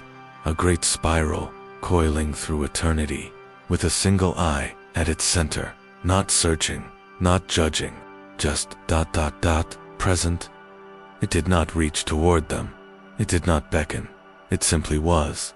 And as they saw it, they began to realize it saw them too. It always had. The warp was not screaming. It was listening. The ecclesiarchy representatives aboard declared heresy, declared the ship cursed, called for immediate scouring of every deck. The flame units never activated. The systems refused to comply. And when the lead confessor tried to denounce the navigator, he fell to his knees mid-sentence and wept, not from fear, from awe. Turned to him. It knew you before you were born, he said. It forgave you before you sinned. After that, no one questioned him. Captain Virine eventually made her way to the navigator. Again, alone, she had stopped receiving reports, stopped ordering shifts, because the ship didn't need her anymore. Everything continued, on time, in harmony, as if the guilt mercy had become part of something larger than navigation. She asked him one last time, voice steady, "Will we move again?" He did not answer. But later that night, she dreamed. In her dream, she stood on the surface of a sea made of stars. Above her, nothing moved. No planets, no wind, no sound, just stillness, and something vast beneath the waves, breathing, not menacing, not waiting, just there. And in that breath, she understood. They were not halted. They were held, not in trap, in attention, as if a question had been asked somewhere in the silence between warp storms. And now, for once, the warp waited for the answer. The navigator never returned to his chamber. His eye never opened. Again, the ship resumed its journey 1 week later. No system initiated. No crew command given. It simply continued as if the moment of pause had never happened. But nothing felt the same. The stars were still where they had been. But now, they looked back. They found it 40 meters beneath the crust of a forgotten moon orbiting a failed forge world. The dig was routine, sanctioned by a minor charter of the Administratum's Resource Reclamation Division. An old contract revived after the local gravity stabilized enough for short-term habitation. The servitors struck rock at 0300 hours. Not rare, not even noted, until the last cutter sparked on contact and failed to burn through. The rock didn't resist it, refused. No fracture, No response to vibradrills or plasma melt. It didn't reflect light, but neither did it absorb it. It shimmered like oil over obsidian, flat as still water, untouched by the pressure of burial or the years that had sealed it away. It was a monolith, 4 meters tall, half as wide, extending deeper than scans could penetrate. Smooth, unbroken, with no signs of toolwork or erosion. Not placed grown, not built, remembered. At first it was inert. The Magos overseeing excavation declared it anomalous, but irrelevant. Catalogued it. Filed a secondary order for data extraction. Moved on. But then the dreams began. Not nightmares. Not visions. Memory. It started with the miners. They began waking exhausted, not afraid, but distant, as if they'd lived a second life while they slept. They described cities with architecture too precise to be fantasy. Starships shaped like spires, landing in oceans made of bloodless crystal. People who spoke without sound. Imperial Aquilas redesigned with 4 wings, instead of 2. Statues of the Emperor, weeping silver tears not in agony, but joy. One dreamed of an Imperium without war. Another dreamed of one ruled not by man, but machine. Another dreamed of Terra, clean, green, quiet. They all dreamed, and every dream centered on the stone. Not seen directly, not worshipped, just there. In every vision, the monolith stood at the center, at the edge, in the hand of a martyr or the memory of a dying star. The stone began to pulse, soft, slow, once every 11 hours. Not light, not heat, emotion. The auspexes registered nothing, but everyone near it felt it. Not physically, internally. Some wept, others laughed. One fell to her knees and prayed to a god she couldn't name. Then the dreams began bleeding into waking. A junior tech adept sketched a star map that matched no recorded chart. An old guardsman built a model of a city no one had heard of, but another crew member recognized it instantly. Neither had ever met before, and still the stone pulsed. A visiting astropath attempted communion. She collapsed before reaching it. Voice torn from her throat, not by trauma, but from a scream held too long in someone else's mouth. Her final words before coma. It's not showing us. It's remembering us. The mechanicist demanded analysis. Cutting was attempted. Failure. Teleportation-blocked. As if the stone refused dislocation. Even scanning proved futile. Every attempt produced garbled outputs. Images of faces, not present. Symbols never written. A voice repeating in binaric patterns to fractal to decode. The Ordo Xenos believed it to be alien. The Ordo Malleus said it wasn't anything. And the Ordo Hereticus insisted it should be destroyed. But it couldn't be. And slowly, impossibly, the stone began to change. Only subtly, not in shape, in content. The dreams deepened. People stopped remembering. Just other places. They began remembering other selves. One man recalled dying at the Battle of Betator. Prime his guts, spilling out as he screamed a name no one else knew. Except Betator Prime didn't exist. Never had. But another crewman, quiet, bookish, finished the name for him, with tears in her eyes. I was there too, she whispered. They weren't lying. They weren't broken. They were certain. They remembered being different people, not in past lives, but parallel ones. Versions of themselves that never lived but had somewhere, somewhere, and always. The stone remained untouched, pulsing. It didn't reveal. It didn't communicate. It remembered. And in doing so, it shared as if remembering were contagious. The Magos stopped filing reports. Not out of rebellion, out of reverence. He spent every night kneeling before the stone, head bowed, whispering names that no one else had spoken in centuries, but that felt close. Too close. One night, a servitor Model 8 RV unhalted mid. Its eyes flickered, and then it spoke. Not in machine code. In flawless high Gothic. I remember warmth.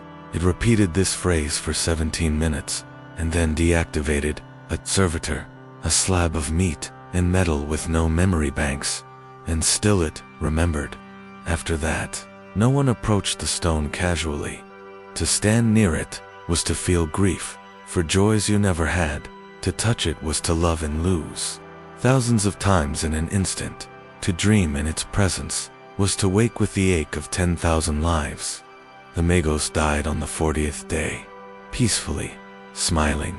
He left behind no notes, only a phrase, etched by hand into his own blood on the floor beside the monolith. It does not show us possibilities. It reminds us of what we almost became. The stone still stands. No one moves it. No one dares. Now, the site is sealed, marked not as dangerous, but sacred. Pilgrims arrive sometimes, unofficially, quietly. They stand in the dark. They close their eyes, and they remember. And somewhere, deep in the stone, those memories echo back, not as answers, not as salvation, but as proof that even if time forgets, stone does not. It began with a statue, unmarked, uncommissioned. No artisan claimed it. No records listed its fabrication. It appeared at the edge of Hive Lystra's lower, sprawl a forgotten alcove between hab blocks and waste chutes, where Scov saints and Have legends were often daubed in soot and superstition. But this statue was not soot, it was stone. Ivory gray, polished, seamless. A robed figure, head bowed, one hand extended as if to lift, the other clutching a book with no title. Her face bore no expression of pain or pride, only a calm so absolute it softened even the rust around her. No plaque, no name, and yet people knew her. A fever-racked child wandered to her feet and woke healed. A ganger bled out from a stab wound 2 floors up, dragged himself to the alleyond. When he passed beneath her gaze, he stopped bleeding, not healed, just paused. Long enough for Medicaid to reach him. Whispers bloomed. A saint, but no one could say who. Confessors scoured the archives. No canoness matched the image. No martyr, no sister. Her face, though gentle, bore no precedent in ecclesiarchy's stonework. No shrine bore her name, but still stories. A mother claimed the saint, warned her of an engine fire seconds before it tore through her dwelling. A blind preacher said he saw light for the first time in years when passing her statue, only for the light to fade the moment he turned away. The administratum dismissed it as local fervor until the second statue appeared, this one on the far side of the hive. Days later, same pose, same features, same impossible material, no signs of construction, no record of transport, just there, as if it had always been. Then a third, then 7 more, all identical, no variance, no error. They were not carved copies, they were the same, recreated with a precision even the Mechanicus could not explain. Then the dreams began, soft at first, just a presence, a hand on the shoulder before a fall, a whisper in the dark before despair. People awoke crying, not in fear, but in recognition. Not that they'd met her, but that they should have, that she had been missing. Until now, confessors panicked, heresy was declared, and yet, none of them could speak ill of her. They tried, their tongues stalled, not by force, not by curse, by doubt. One priest attempted to condemn her as an uncanonized threat. He stopped mid-sermon, trembling, unable to recall the litany of denunciation. He could only remember her face. When the Voxcasters played back the recording, there was static. But underneath it, soft and unmistakable, a voice, "I remember you." He collapsed. The ecclesiarchy dispatched a canoness from Ophelia VII to assess Canonis Mereditha Eris, 72 years anointed, scourge of false relics, destroyer of 6 false prophets. She stood before the statue, alone. She did not kneel, but she wept. Later, she confessed that she remembered holding that hand on a battlefield that never happened. Beside sisters she never knew. She remembered singing a hymn she had never learned. When she asked for the saint's name, she heard only silence. but it comforted her. The Mechanicus were consulted. They scanned the statues. Spectral readings showed material consistency unknown in Imperium catalogs. Not warp-tainted, not xenos. Smoothed down to the molecular level, as if each atom had decided to align into form willingly. No seam, no error, no history. They attempted to cut one. The blade shattered and, adept with an auspex attuned to data frequency patterns, collapsed from overload. Not from signal, from memory. His mind flooded with images of battles that never took place, of sermons delivered in cities that never rose, of martyrs who died for wounds that healed. When asked what he saw, he simply said, "She died for us before we existed," then fell silent. The statues kept appearing now, outside the hive. In WASTLANDS. In orbit, even aboard passing vessels. One emerged, on the bridge of a patrol frigate, mid-dash jump, no breach, no entry, just presence. The crew recognized her immediately, though none had ever seen her before.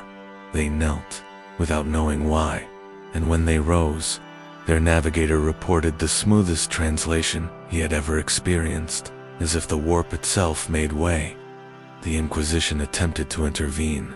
Orders were given to destroy all instances. Orbital strikes initiated, but each time, the missiles vanished, not destroyed, not blocked, gone, and in their place, a whisper. "This is not yours to erase." The Ordo Hereticus labeled it as mimetic infiltration, potential xenos ideology, a truth too easily believed, too unresisted. Yet no cause was found, no trail, no source, and still, more statues rose, now in dreams. People closed their eyes and woke with the feel of stone beneath their fingers, as if they had touched her. Others spoke her prayers, not from teaching, but memory. A collective reverence with no teacher. The faith grew, not loud, not defiant, quiet, gentle, unshakable, not cult. Not schism, a remembrance. The kind that did not need validation. One last attempt was made to erase her. A group of sisters, repentia penitent, broken, fervent, were sent to destroy the largest statue, now located in a place known only as the Crossroads of Nothing. They never returned, but the statue changed now. Its face was wet, as if it had cried, and at its base, a new phrase etched itself into the stone, embidden, uncarved.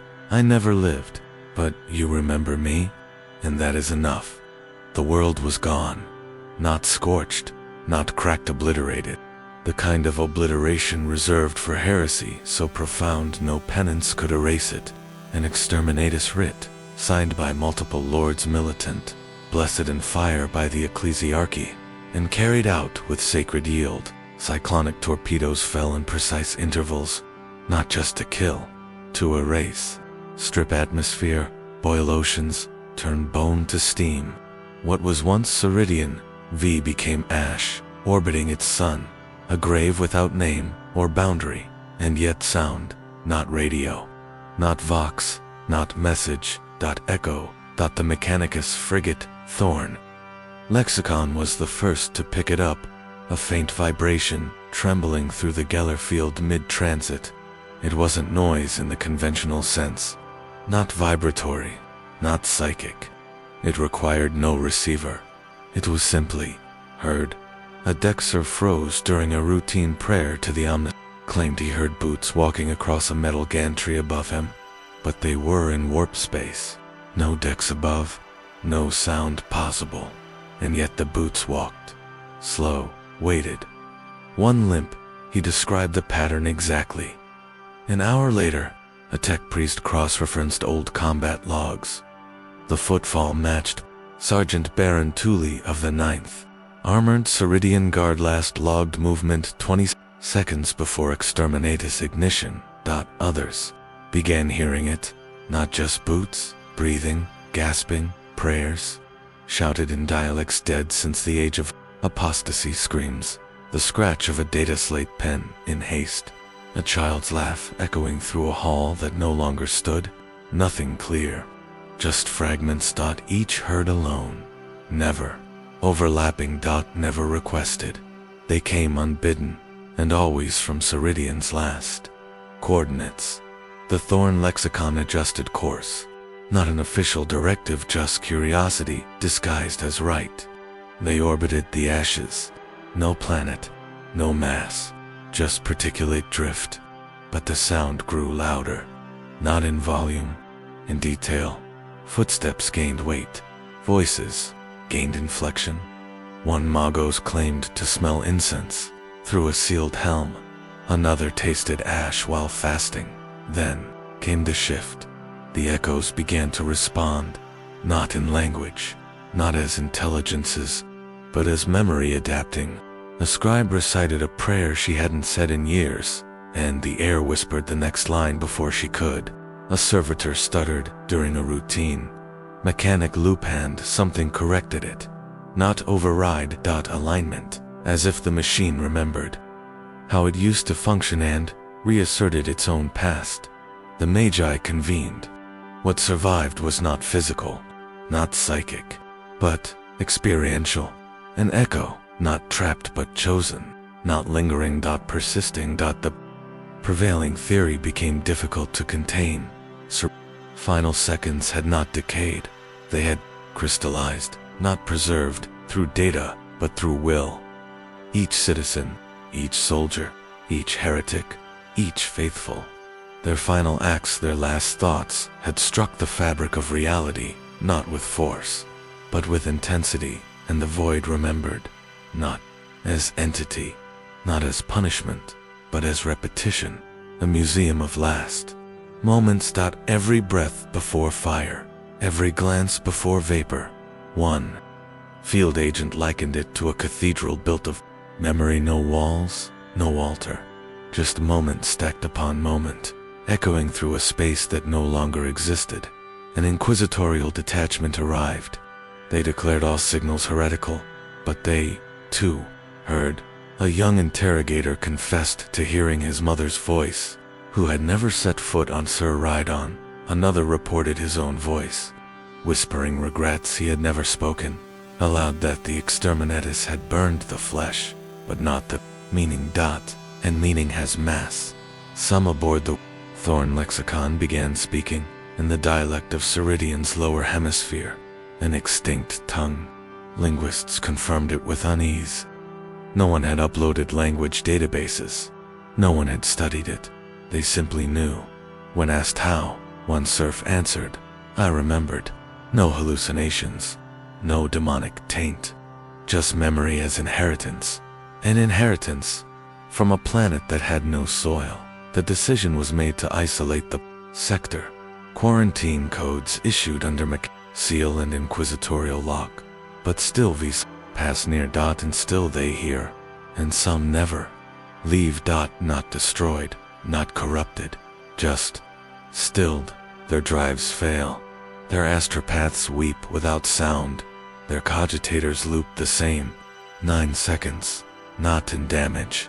In ritual, a ritual of stasis. One vessel floated for 6 years with no crew response. When finally recovered, the ship had not decayed. Power flows stable, systems untouched, but the crew sat motionless at their posts. Not dead, not asleep, just remembering. Every monitor played the same image, a child reaching for a falling apple. No context, no background, just the gesture. Looped. The ship's logs ended with a single entry, typed, not spoken. "We did not deserve to be forgotten." Some say it is the soul of a world unwilling to die. Others say it is the sin of the Imperium trying to erase what resisted narrative. But there is no proof, only echo, only breath without lungs. Only footsteps in vacuum, only memories that no longer need minds to be carried. The echoes grow louder, not by volume, by number. Every second recorded. Every final act witnessed, and somewhere in the silence, a question rises, not from words, but from repetition itself. If memory survives the end, what, then, truly dies? It was discovered during a standard resource audit, an unmarked vault beneath Port Helicanus, buried 5 strata below what should have been bedrock. No record of its construction, no signature of Mechanicus seal, no power line schematics, no servitor logs, no biometric authorizations, just a black door in a corridor that hadn't been there yesterday. The techodept who opened it lost her Uzbek signal before she touched the panel. She touched it anyway. Inside, dustless air, stale with age that didn't exist. A table, a map, nothing else. At first glance, it was a navigational chart, segmentum obscurus, rendered in traditional tridimensional layering. Its stars glimmering like static, caught in frozen motion. But something was wrong. Not visibly, viscerally. To look at it too long was to feel the uncanny itch of familiarity hollowed out and refilled by a different hand. The eye could not anchor. Worlds were where they should not be. Major warp routes twisted along paths no ship had ever charted.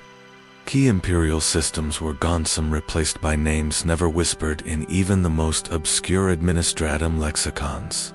And worse still, whole sectors were drawn not as positions in space, but moments in time. One quadrant marked the grief before the war, another, where the silence began. The Adeptus Cartographica was summoned. They scoured every databank, every cogitator archive, every recorded migration from the Age of Strife to the 13th Black Crusade. No match, no precursor. The map didn't exist, and yet, it knew. At its center, Terra itself blurred, not erased, uncertain, as if the map acknowledged the throne world, but refused to resolve it. Or couldn't, or wouldn't. Around its blurred heart, a phrase written over and over in the map's margin. Not ink, not paint. Blood. Old, clotted, human. This is how it ends. This is how it began. Repeated exactly 44 times. The Magi ordered containment protocols, a stasis field, isolation. But when they returned the next morning, the map had changed, not altered, extended. New systems appeared in ink that wasn't there before. Trade routes connecting real planets to impossible ones. Faded stars reignited on parchment, and in one corner, a small circle pulsing faintly. Port Helicanus, written, then crossed out, then written again, and again, each time in fresh blood. The vault was sealed again. It didn't matter. Other maps began changing, across multiple ships, stations, archives. Digitized, nav charts flickered, adjusted, recalibrated toward coordinates that did not compute. Astropaths began receiving requests for destinations no one remembered authorizing. One Chartist navigator aboard the Sable Crown collapsed mid-transit, screaming that the stars were lying. He clawed out his own eyes. When restrained, he whispered a single line before unconsciousness took him. The map is drawing us, not the other way around. On Moradesh Prime, a child in a Schola Progenium drew a perfect replica of the vault's map in chalk on the training floor. When questioned, she wept. Not in pain, in memory. I was there, she said, when the roads were still soft.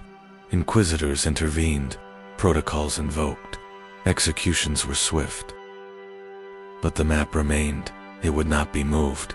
Efforts to scan, reproduce, or translate it failed. Devices shorted, servitors locked. Even sketching it by hand resulted in images that bled ink until the page drowned.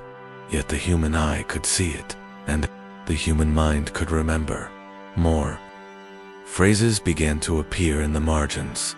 You forgot the first journey. Time is not a line. Your ending is already watching.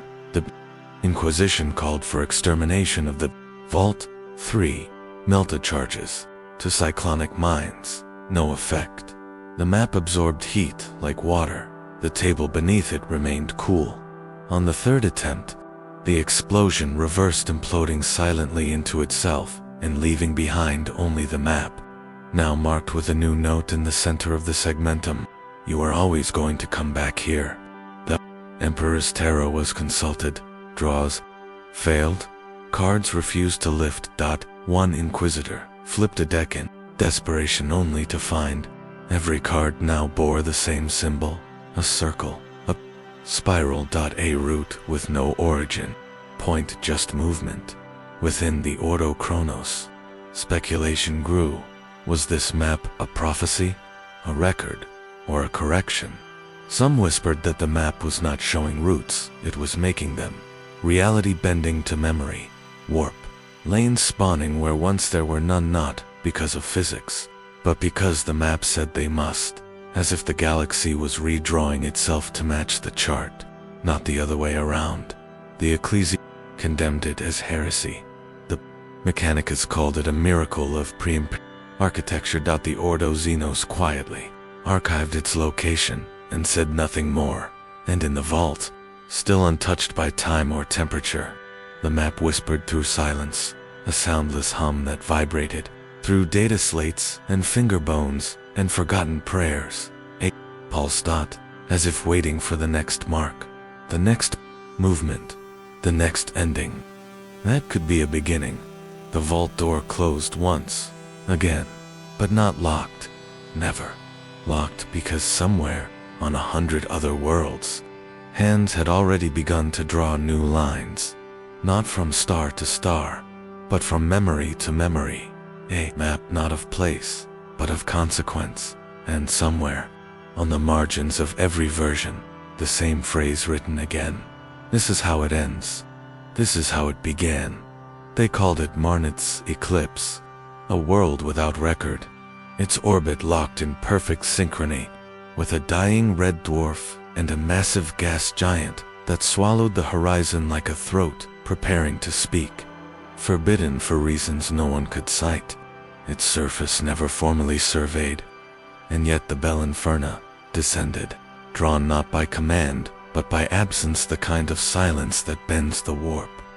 Like pressure on glass. The eclipse lasted 17 minutes. It began with the air itself resisting breath, not poisonous, not heavy, but contemplative, like the world was considering the crew's existence, and not entirely convinced it mattered. They stepped from the lander in silence, boots crunching soil that crumbled like parchment. Each step muffled not by atmosphere, but by intention. Nothing echoed. Then the light began to bend, not dim, not fade. Bend, as if illumination remembered a shape it had once cast and was trying to repeat it. Shadows lengthened against impossible angles. Geometry unraveled quietly across the landscape. A skittery tech ranger collapsed, screaming about numbers that could not divide cleanly anymore. The sun above faltered, not in brightness, but in commitment. It seemed to question whether it had ever shone, and then it came. Not the Emperor, not a vision, a shadow, not cast by anything present, no source, no height, no sun behind, shoulder, just shadow. It moved without motion, not gliding, not crawling, but remembering its way forward, as if retracing a path never walked, but always known. The crew froze. Some dropped to knees, not in worship, in relief, in grief, in the final collapse of a question that had never been asked. None could describe what they saw, not shape, not form, only presence, a suggestion, lodged behind the eyes, like smoke one forgets until it burns the lungs. It passed through them without sound. One, Adepta, Sororitas, reached to touch it, and bled from her palm, not from wound, but from confession. Words spilled from her that had never been spoken aloud. Secrets, failures, memories too old to be hers. She wept, as if remembering a father's funeral she had never attended. She died smiling. Another, a navigator's thrall, walked into the light and vanished, not disappeared, resolved, as if he had only been a placeholder waiting to be replaced by himself.